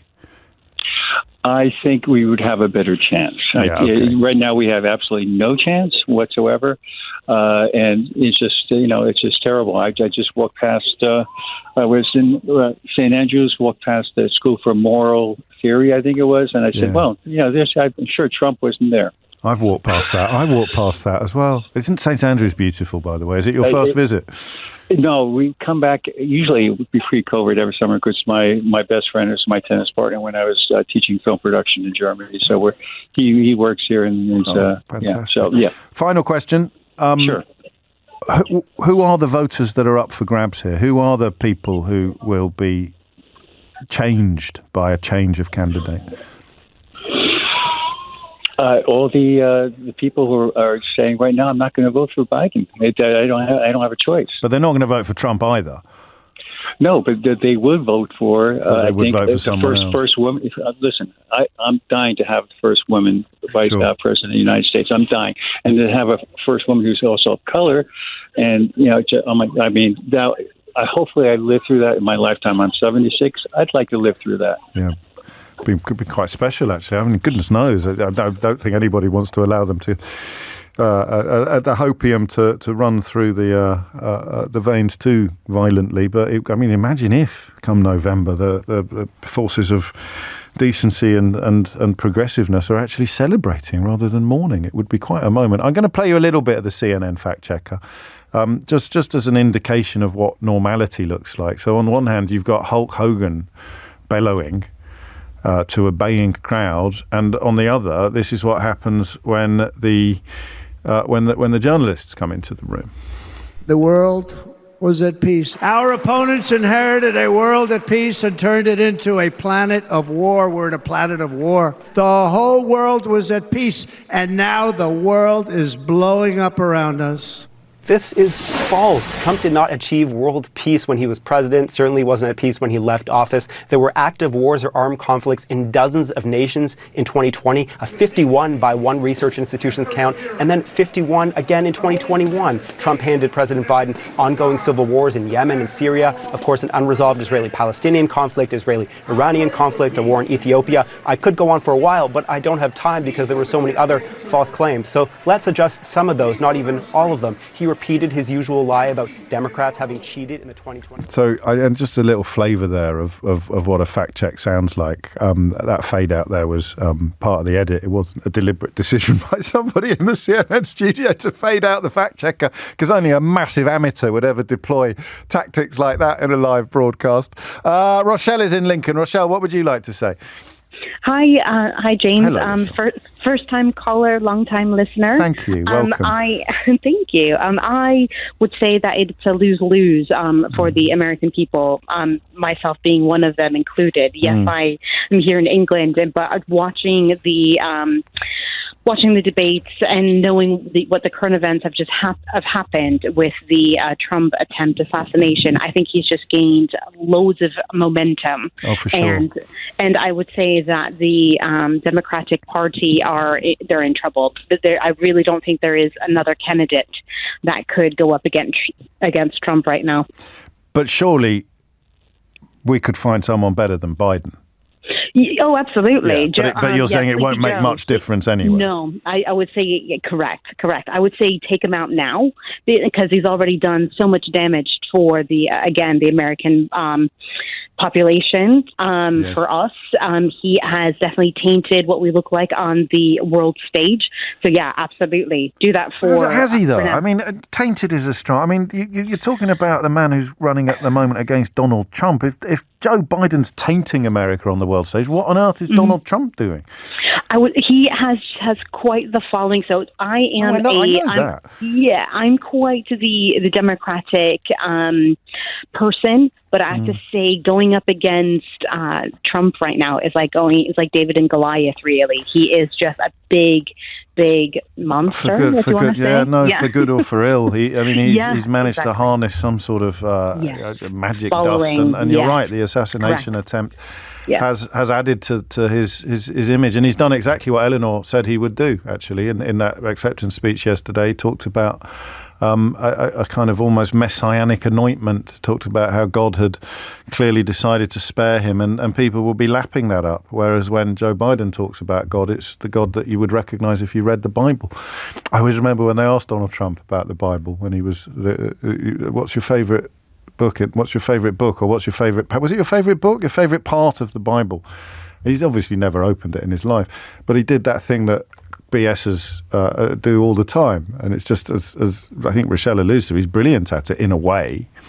So what's your favourite part of the Bible? What would you say if you'd never read the Bible and you weren't very well informed, you didn't even off the top of your head remember any stories from the Bible? What would you say if someone said to you, what's your favourite part of the Bible? And you knew that people who call themselves Christians are queuing up to endorse you and support you. You're sort of campaigning on to be fair, it's more of an anti-Muslim ticket, but a lot of people like to pretend that it's a Christian ticket. What would you say if you had tried to give the impression that you were a Christian, but you'd never opened the Bible, and someone said, what's your favourite part of the Bible, Mr. Trump? What would you say?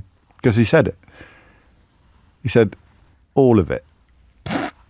But they tried to push it. They said, but you must have all of it. All of it. It's great. It's fantastic that. I have a terrible admission to make. And I was being interviewed for a university place, and I was asked what Shakespeare play I was qualified to talk about. And I said all of them. Like an absolute idiot. I said all of them. And of course, I meant all the big ones. But immediately, the Don says, "Oh, splendid! We'll talk about Timon of Athens then, shall we?" And I'm like, "Oh my days! I've never heard of that. Let alone." When I said all of them, I meant like the Scottish play, Hamlet, Lear, Midsummer Night's Dream, Comedy of Errors. I mean, probably 10, 15, like big, regularly produced. But that was someone but silly. What Trump did was, I thought, exemplary. All of it. What's your favourite part of the Bible? All of it. It's 12:45. James O'Brien on LBC.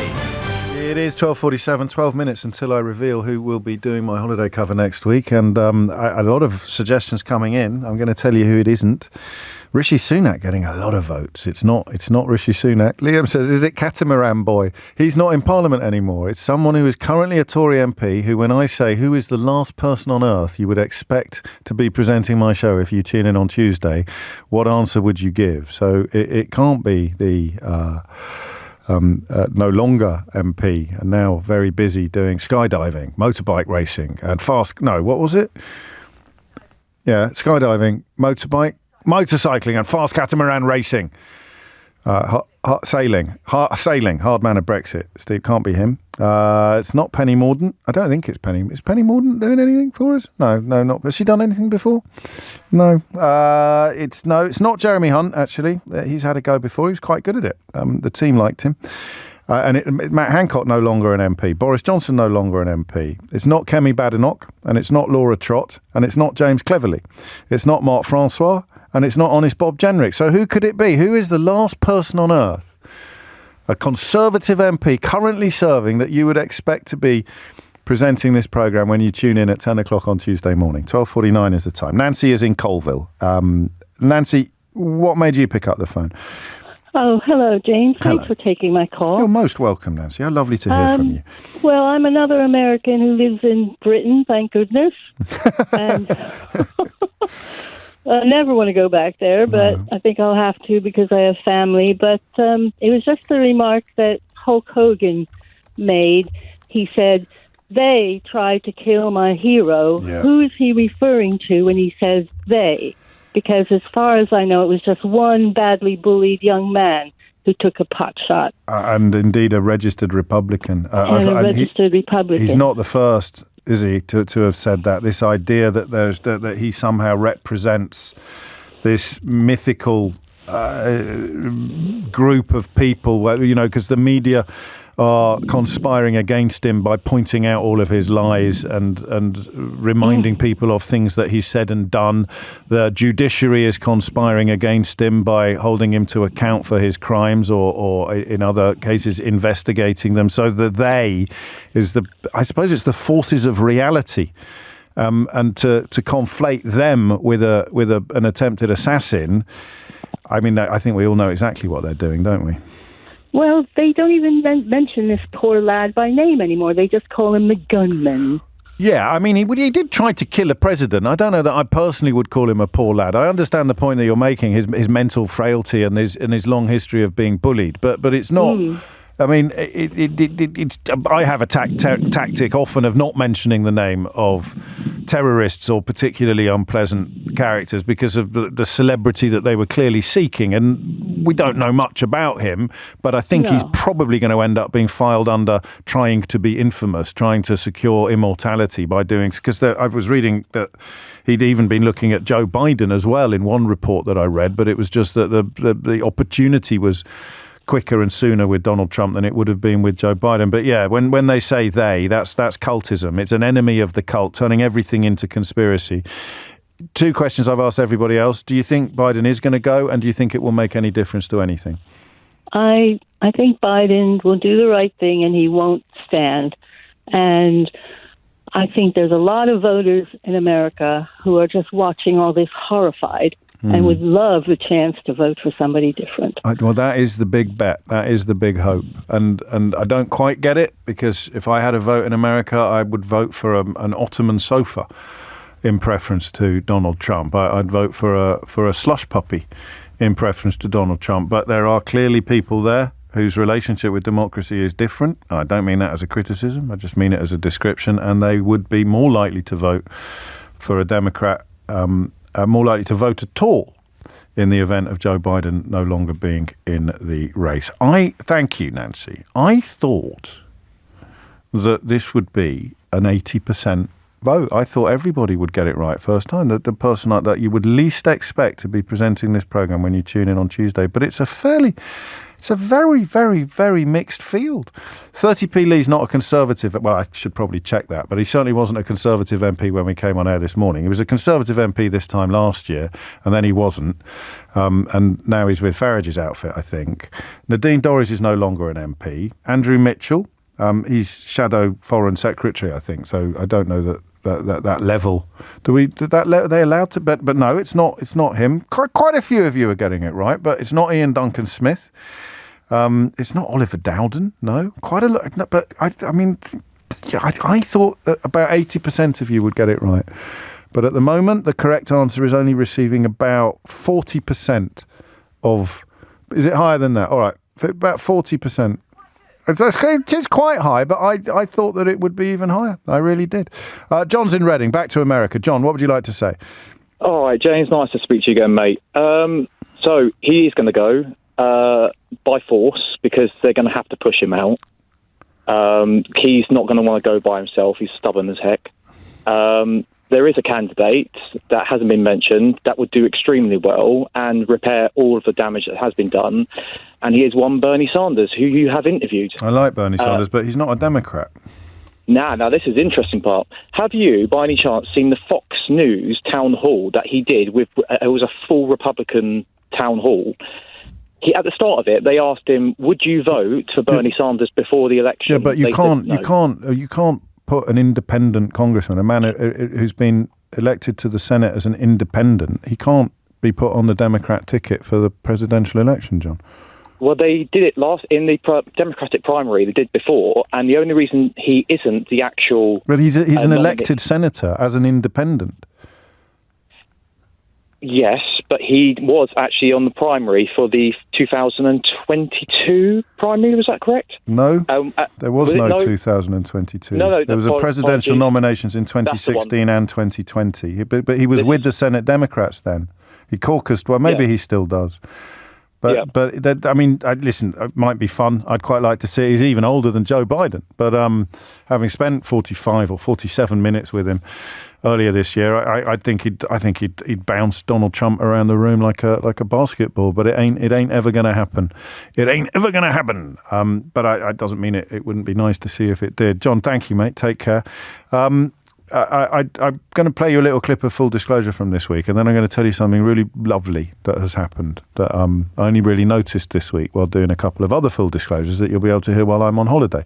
So it is with the opera singer Russell Watson, about whom I knew quite a lot, but not as much as I do now. Well, there was a singing competition, Piccadilly Radio, 11:52, Search for a Star, and there was a group of us out. Yeah. Everyone's going, go on, Russ, you sing a bit, don't you? Do your Beatles or whatever. I was like, nah, I'm all right.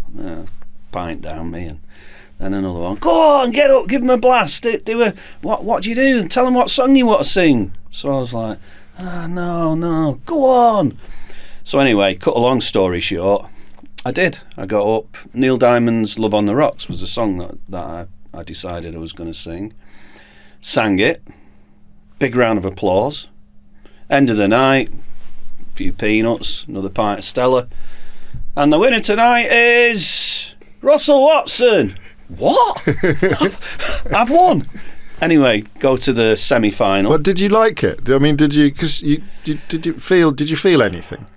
Yeah, I was buzzing. You were? Yeah, I was buzzing. With the win and with the performance, or more? I think with the performance. Yeah. I'd got up, I'd sung, and I got a real buzz out of it. Again, second time then, a bit like back at the old people's home. Yeah, and I thought it sounded pretty good. I mean, I wasn't thinking, wow, this is it. Sure. But I thought it sounded pretty good. And, yeah. Round two. Won that. Semi-finals. It was I think it was called the Three Crowns.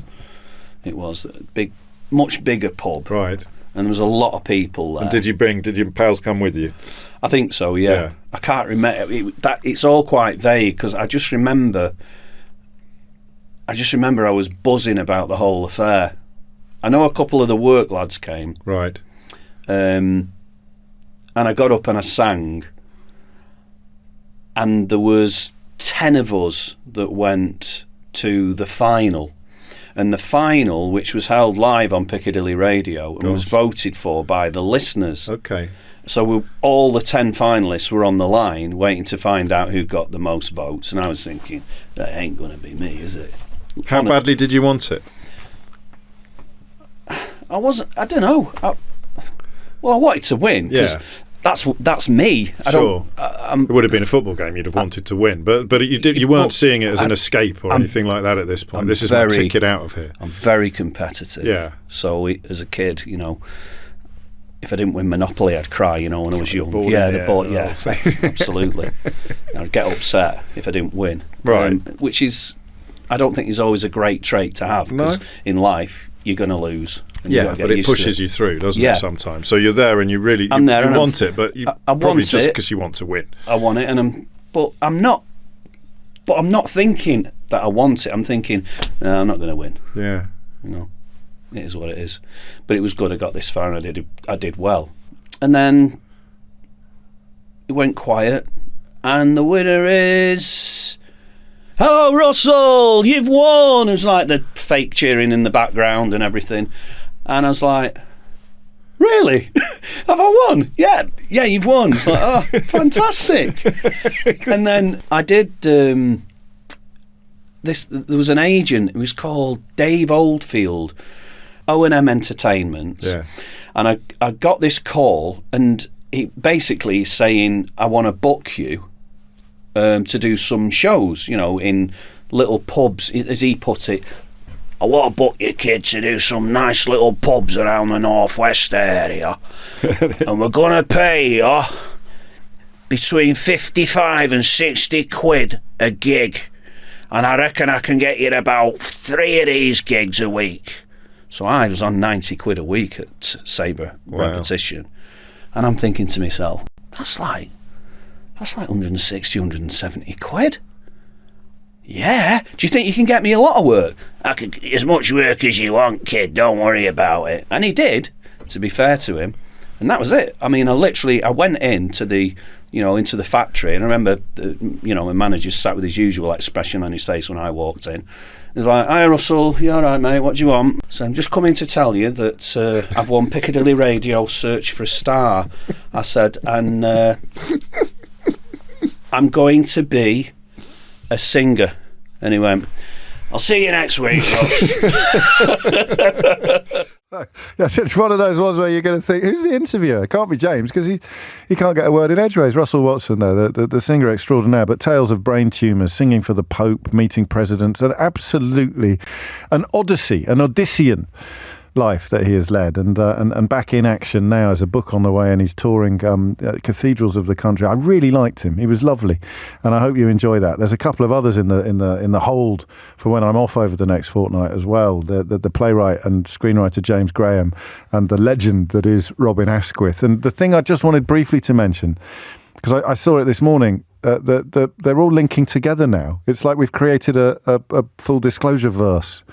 Because talking to Robin Asquith about Sally Lindsay, who was on recently, to James Graham about Julie Hesmanhouse, who is in his play that is coming to London, Punch, about restorative justice that's coming next year. So there's loads of points in Full Disclosure now where we spot people who've got connections with previous guests on Full Disclosure. And the one with Robin Asquith, which you'll get either next Friday or the Friday after, is mad, because he's been in the business for so long. He was in my favourite ever film, the Lindsay Anderson film.